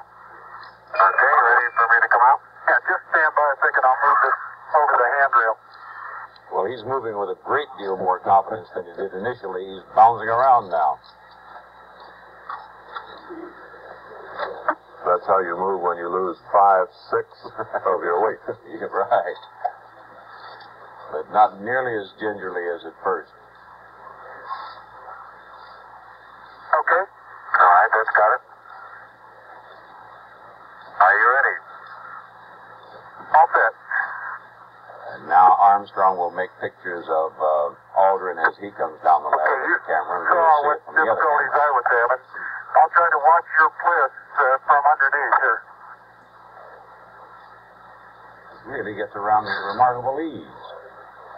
You know, they had prepared for all sorts of problems. Falling down, not being able to get up, not being able to get enough traction to move around, to start or stop. All right, the backup camera is vision.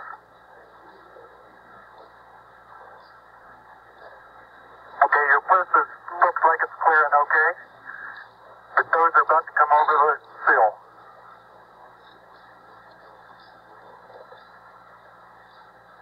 Okay, now drop your bliss down. There you go, you're clear. And laterally, you're good. And an inch clearance on top of your bliss. Okay, you need a little bit of arching of the back to come down.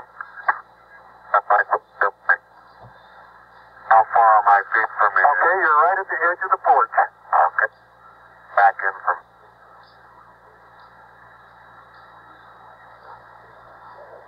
Small little foot movement. Porch. So arching of the back. Moment comes up and clears the... okay, without any trouble at all. Looks good.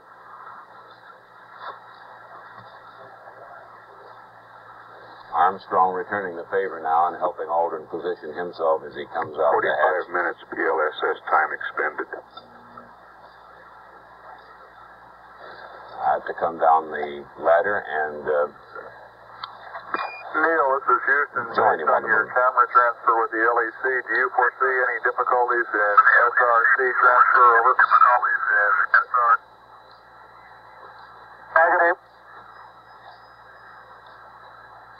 Oh, that's the sample return containers, the rock boxes that Capcom... Now I want to back up and partially close that.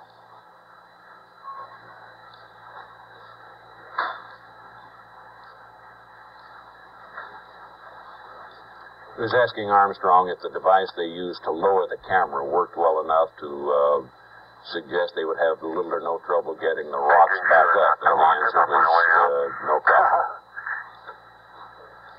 Particularly good thought. That's our home for the next couple hours. We want to take good care of it. Okay, I'm on the top step, and I can look down over the RCU and landing gear pad. It's a very simple matter to hop down from one step to the next. Yes, I found it to be very comfortable, and walking is also very comfortable.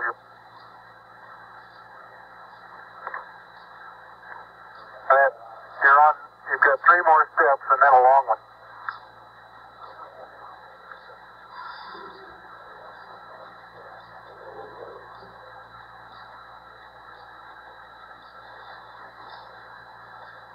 Okay, I'm going to leave that 1 foot up there and both hands down about the 4th rung up. There you go. And he jumped down. Okay, now I think I'll do the same. And the second man is on the moon. A little more. About another inch. There, you got it? That's a good step. Yeah. About a 3-footer.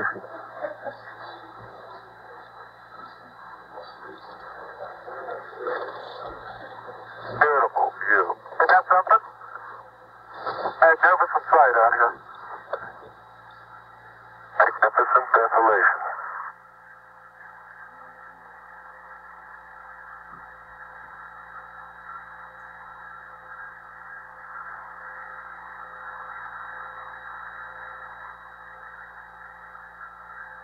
Both PLSS is nominal on consumables.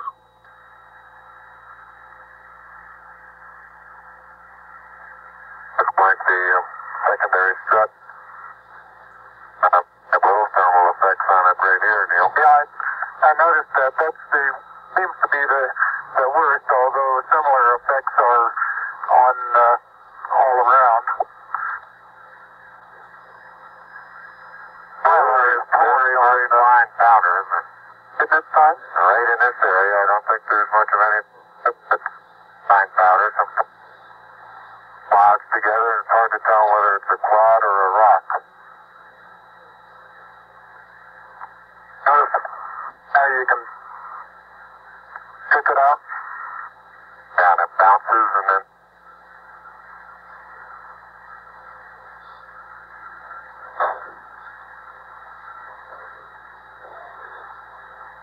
This television picture is going over most of the world. We've just got a report from Poland, Czechoslovakia, and Romania that the picture quality there is very good.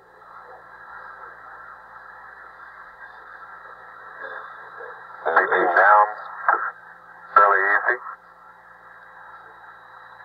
I got my suit dirty at this stage.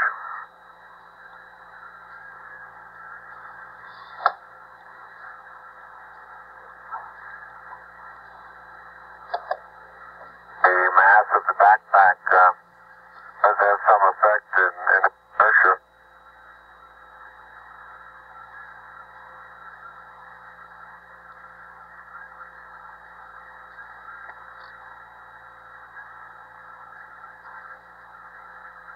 There's a slight tendency I can see now to backwards due to the soft, very soft texture. You're standing on a big rock there now.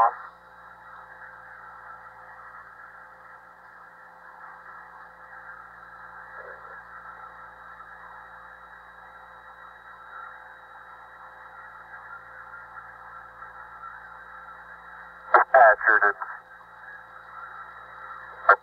No, it didn't. That's no crater there at all from the engine. No. I wonder if that right under the engine is where probe might hit. I'd like that. Yeah, I think that's a good representation of our sideward velocity of touchdown. That folded the probe. I'll see that probe over on the minus Y strut. Broken off and bent back up. That did, didn't it? Other two boats bent over.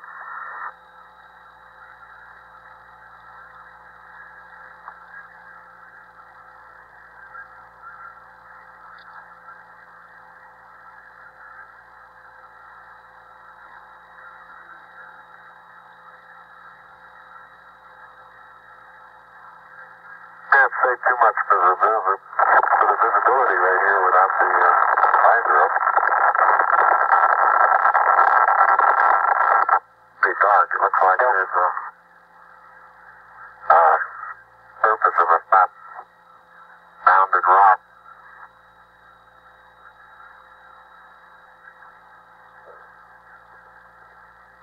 And incidentally, these rocks, very powdery surface.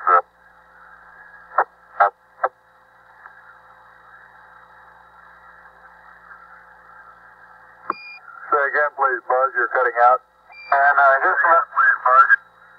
I say that the rocks are rather slippery. Roger.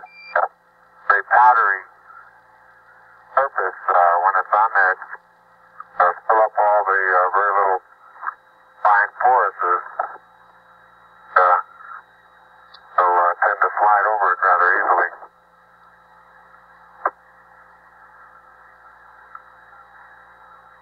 He's now doing a little work with the camera, taking the heat protection. Neil Armstrong getting ready to move the TV camera now out to its panorama position. Traction seems like good. Thanks for area.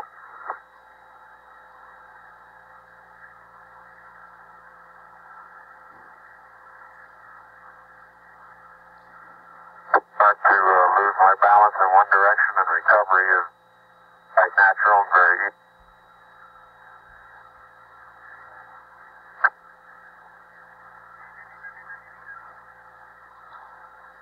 And moving arms around, Jack doesn't go off the surface. Not quite that light-footed. And I have the insulation off the Mesa now. The Mesa seems to be in good shape.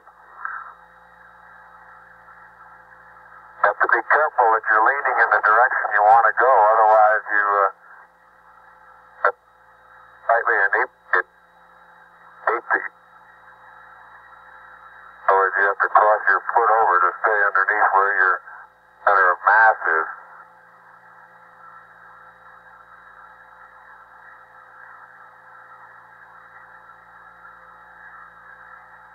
Hey Neil, didn't I say we might see some purple rocks? Find the purple rock? Nope.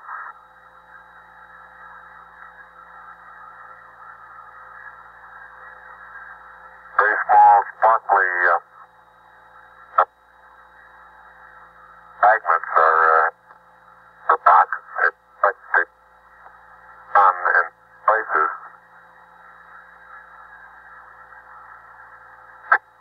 I would make a first guess at some sort of biotite.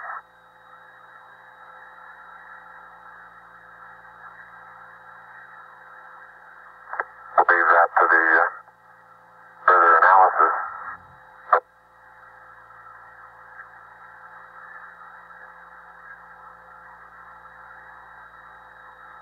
Oil compacts underneath.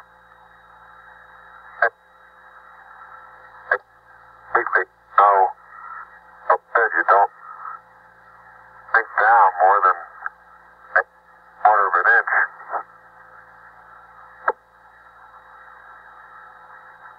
It's perhaps worth noting again that Armstrong and Aldrin have to communicate with each other by radio. If they did not have radio, they couldn't hear themselves because there is no air on the moon to carry the sound waves. Okay, Houston, I'm going to change lenses on you. Roger, Neil.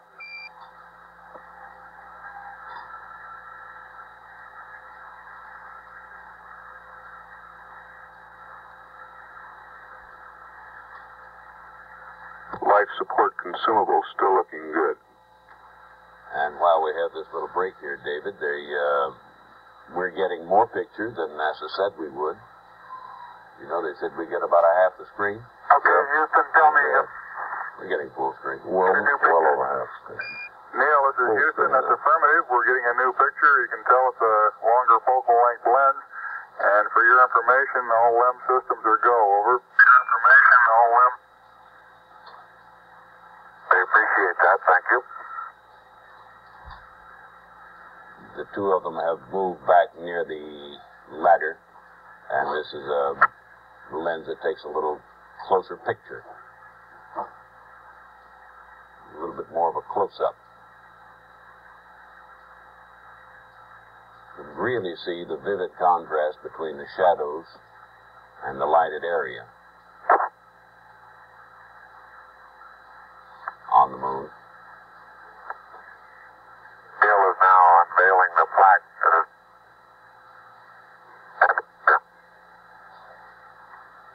Roger, we got you four-sided, but back to one side. Four-sided.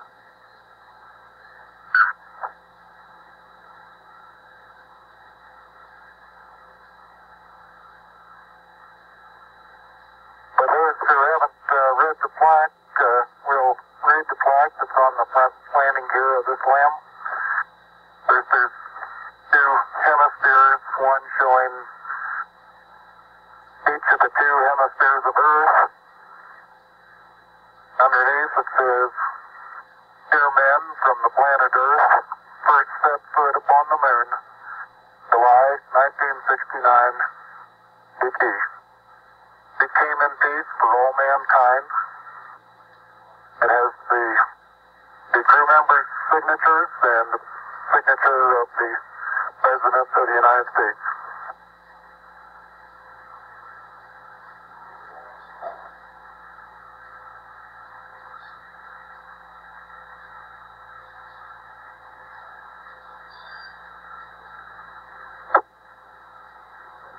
Ready for the camera? Okay. There, you're taking it easy on him. That's the LEC there.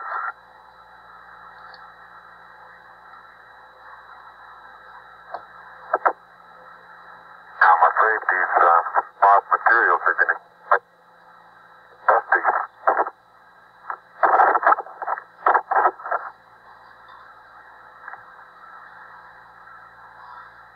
Yeah, surface material, powdery. I don't know how good your lens is, but if you can touches above.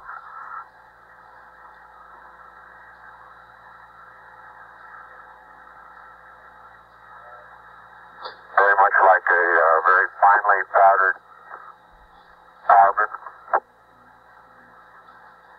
but pretty looking. Could you pull out some of my cable for me, please?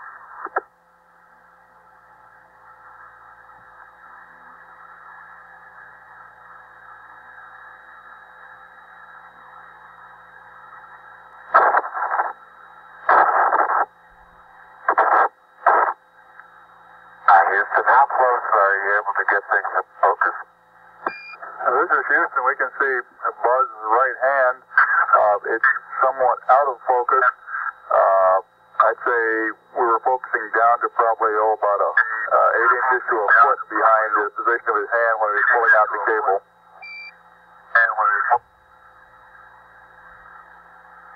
Okay, how's the temperature looking there? Temperature of the camera is showing cold. I'm a little cool. I think I'll take home.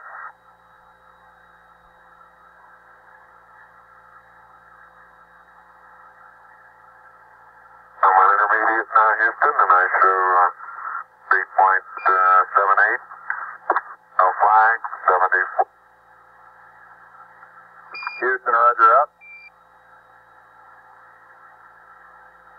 And we'll probably need a little distant back location television camera. He's walking along now with the camera in his hand. He will set it up about 30 or 35 feet from the limb and point it back toward it and give us a wider area of coverage. Let's look at the minus... and you can see the circular horizon of the moon. direction of travel there. Traveling from right to left. Right. So this one over here underneath the method for the probe first hit. And that's my probe first hit. I got plenty of cable. You got plenty more. They say for a man of about 6 feet height, if there's no obstruction in the way, the horizon's about 2 miles away for him. Something interesting in the bottom of this little crater here. Maybe I keep going. We got a lot more. Okay. Getting a little harder to pull out here.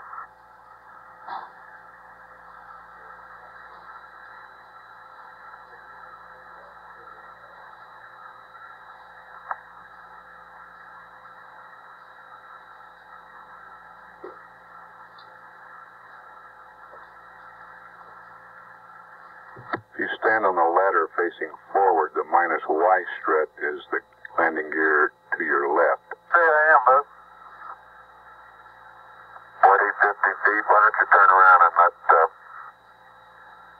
them get a view from there and see what the field of view looks like. Go back and into the cable. Okay. Turn around to your right, be better. I don't want to go into the sun if I can avoid it. That's right, Jim. Just leave it. All right, let it sit like that and walk around it.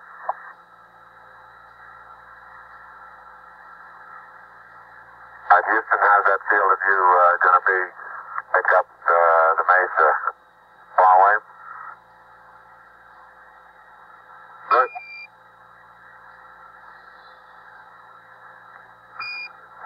Neil, this is Houston. The field of view is okay. We'd like you to aim it a little bit more to the right, over.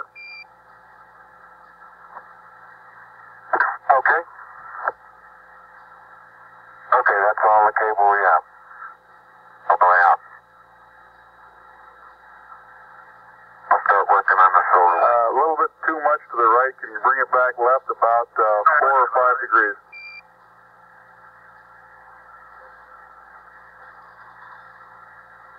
Okay, that looks good, Neil.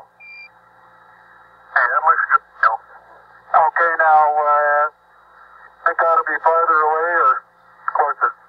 Can't get too much further away. Let's try it like that for a while. I'll get a couple panoramas with it here. Roger, you look okay as far as distance goes, Neil, and we'll line you up again when you finish the panorama. You're going too fast on the panorama sweep. You're going to have to stop for stopping. I haven't stopped. I haven't set it down yet. That's the first picture in the panorama. Right there. Roger. I see what he means about it having a stark beauty of its own. It is pretty. Just about northeast. Tell me if you got a picture, Houston. Well, we've got a beautiful picture, Neil. Okay, I'm going to move it.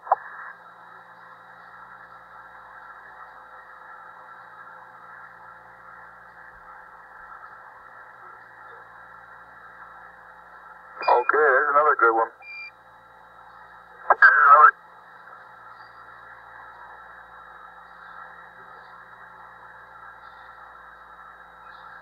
Something on the horizon. Okay, we got that one.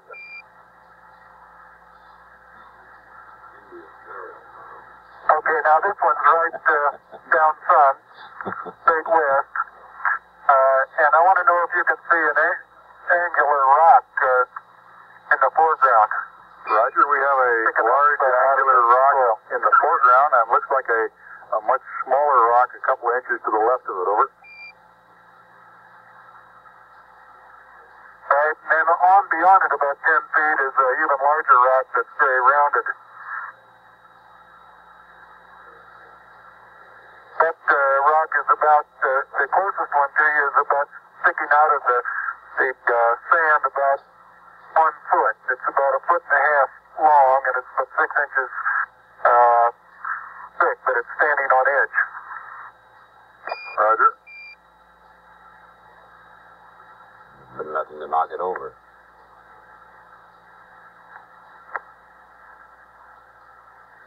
And Neil, I've got the table out. Got a bag deployed. We got this for you, Neil.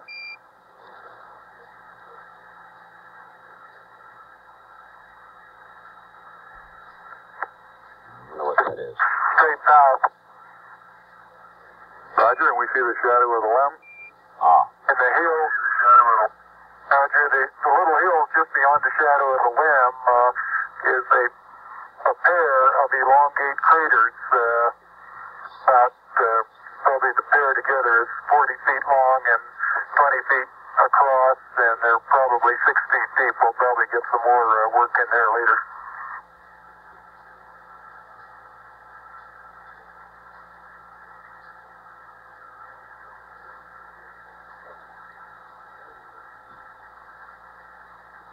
Roger, and we see Buzz going about his work. How's that for a final? For a final orientation, we'd like it to come left about 5 degrees over.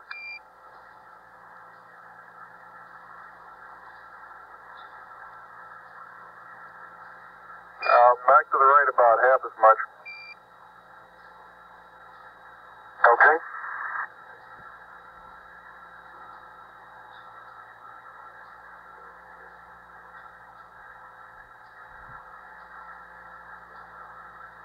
Okay, that looks good there, Neil. The reason we're being a little fussy about the positioning of this is they have certain areas plotted where they're supposed to put these scientific experiments in place, and they want to be able to get pictures. 1 hour, 7 minutes time expended.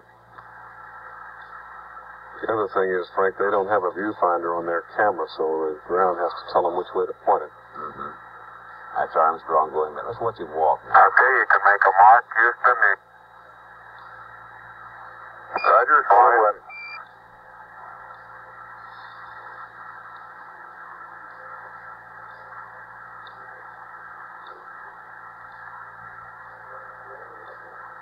And incidentally, you can use the shadow that the staff makes to just getting it perpendicular.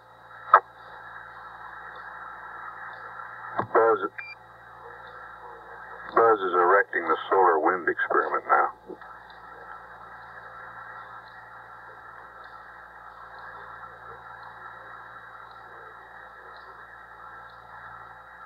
Aldrin in the background, Armstrong in the foreground. Some of these small depressions they stop, and you tend to think, oh, maybe 2 or 3 inches. I can suggest exactly what the later pictures showed when they pushed away a little bit. You could force transmitted through the upper surface of the soil, and about 5 or 6 inches away, it breaks loose and moves as if it were caked on the surface, when in fact it really isn't. I noticed in the soft spots where we have footprints nearly an inch deep that the soil is very cohesive, and it will retain a slope of probably 70 degrees on the side of the footprint. It will retain those footprints for an awful long time.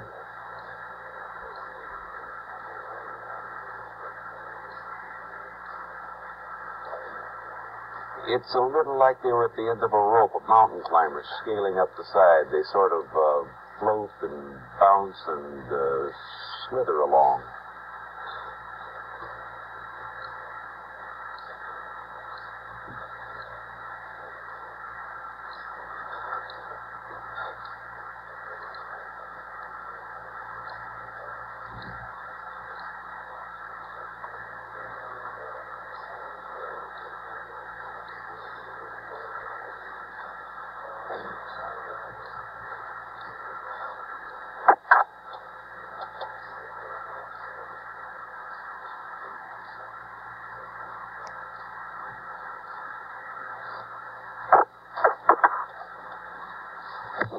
Command system still looking good.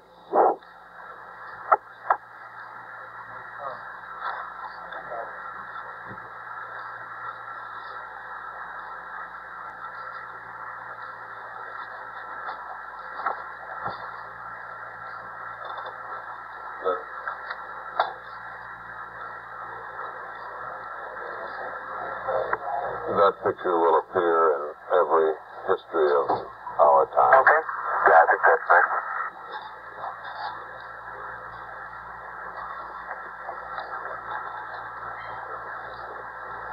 Did it come on?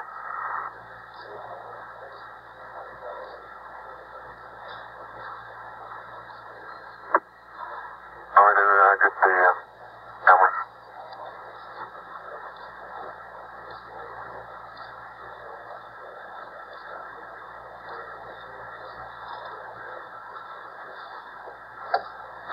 That part? Go out here with.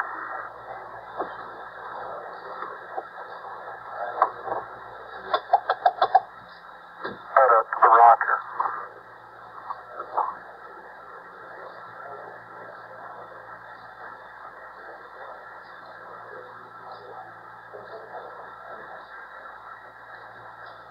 They're running just about where they wanted to be on their time expenditure. Timeline, as they call it.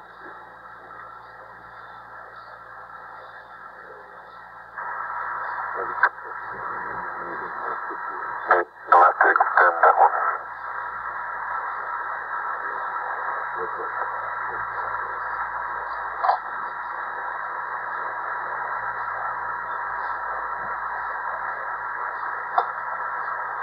Maybe running a little bit ahead of it.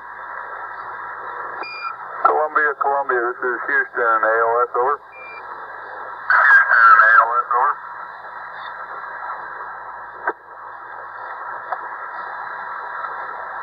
We've all seen that picture in science fiction stories, books, magazines. Almost exactly as it appears in reality. Now almost 45 minutes. All our lives. It's bad. I don't know. Come on.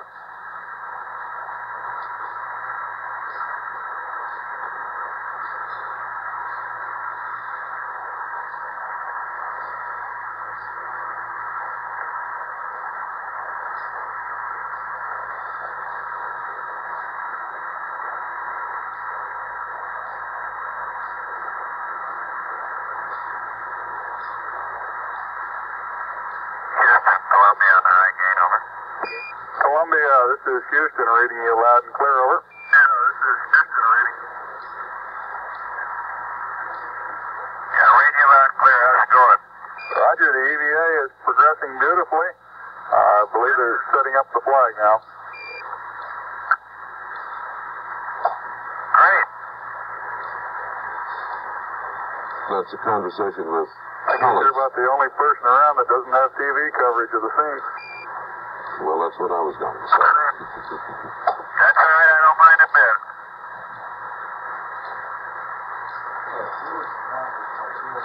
How is the quality of the TV? Oh, it's beautiful, Mike. It really is. Oh, geez, that's great. Is the lighting halfway decent? Yes, indeed. They've got the flag up now, and you can see the stars and stripes from the lunar surface. Up now, and you can see the stars and stripes from the lunar surface. Beautiful, just beautiful.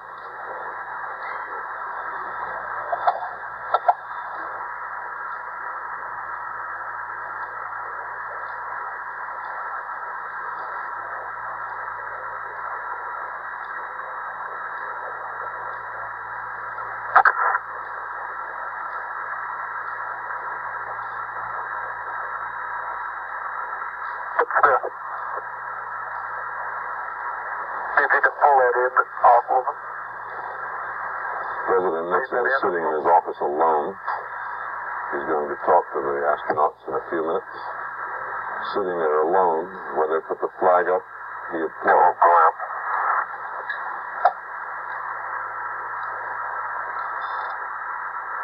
Okay.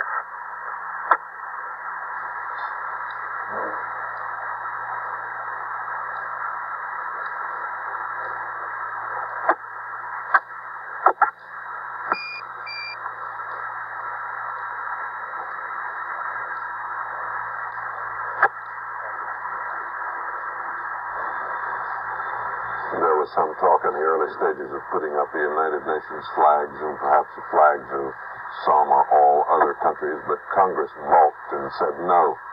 It's an American flight, and we want the American flag, and that's all.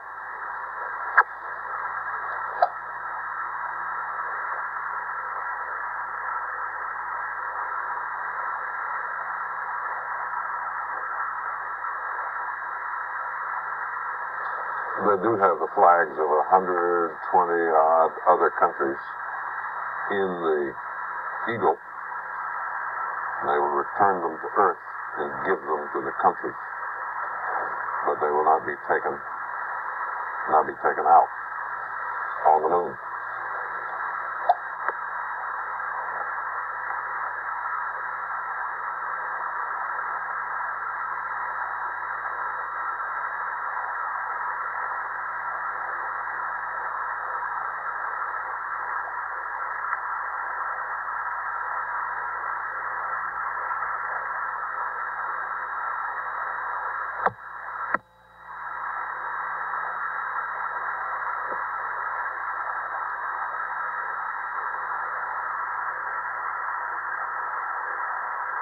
Neil, this is Houston radio check, over.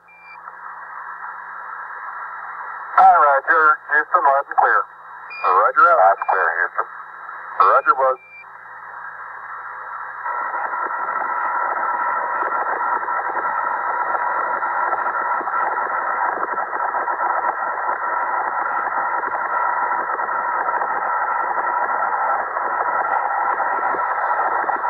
It appears from here that up to this point,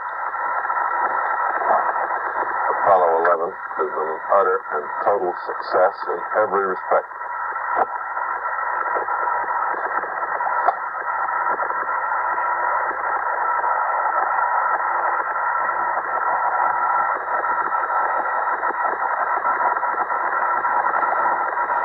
And all the fears that have been expressed for so long about what would happen to a man on the moon Various spaces that a person are so far proving traveling on the groundless. surface. I believe I'm out of your field of view. Is that right now, Houston? That's affirmative, Buzz.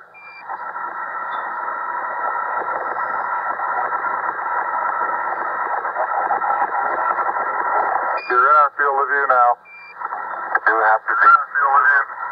You do have to be rather careful to keep track of where your center of mass is. Sometimes it takes about 2 or 3 paces to make sure that you've got your feet underneath you.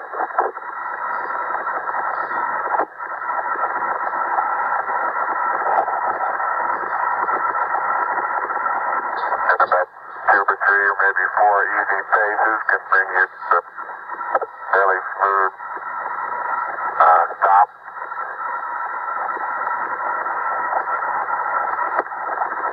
Direction.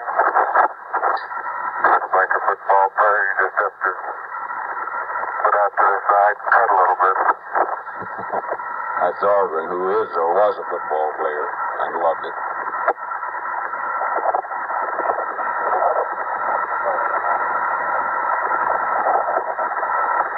So-called kangaroo hop does work, but it seems your forward ability is not quite as good as it is in the conventional, more conventional, but after another.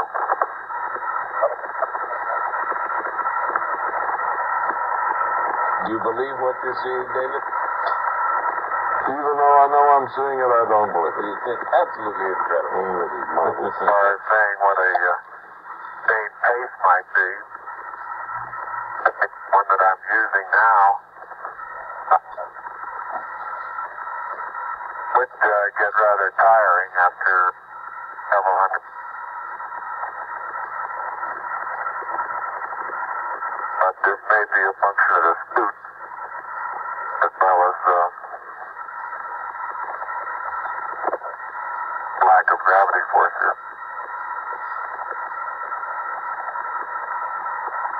I don't suppose it's necessary to say so, but this is not just for fun. they're supposed to be hopping and bouncing around like this because an awful lot of what this first exercise is about is to see how it affects men. Can they walk this way, that way? Can they turn left, right? What kind of problems, if any, does it present? Say again, Houston. Roger, we'd like to get both of you in the field of view of the camera from us.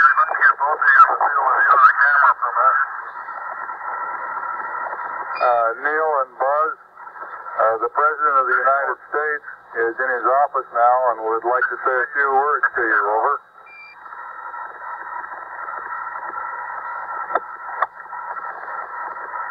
That would be an honor. Go ahead, Mr. President. This is Houston out. Hello, Neil and Buzz. I'm talking to you by telephone from the Oval Room at the White House. And this certainly has to be the most historic telephone call ever made. I just can't tell you how proud we all are of what you do. For every American, this has to be the proudest day of our lives. And for people all over the world, I am sure they too join with us in recognizing what an immense feat this is. Because of what you have done, the heavens have become a part of man's world. And as you talk to us from the Sea of Tranquility, it inspires us to redouble our efforts to bring peace and tranquility to Earth. For one priceless moment in the whole history of man, all the people on this earth are truly one. One in their pride in what you have done, and one in our prayers that you will return safely to Earth.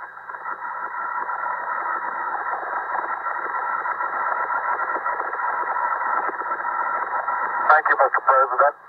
It's a great honor and privilege for us to be here representing not only the United States, but men of peace of all nations, and with interest and a curiosity and with a vision for the future.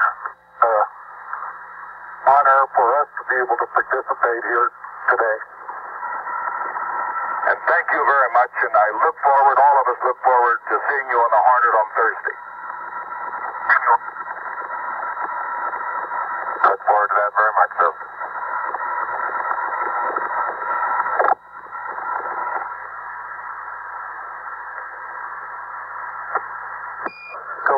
Columbia, this is Houston, over. Well said, I thought. Loud and clear, Houston. Both ways. Roger, I've got a P-22 auto optics pad for you.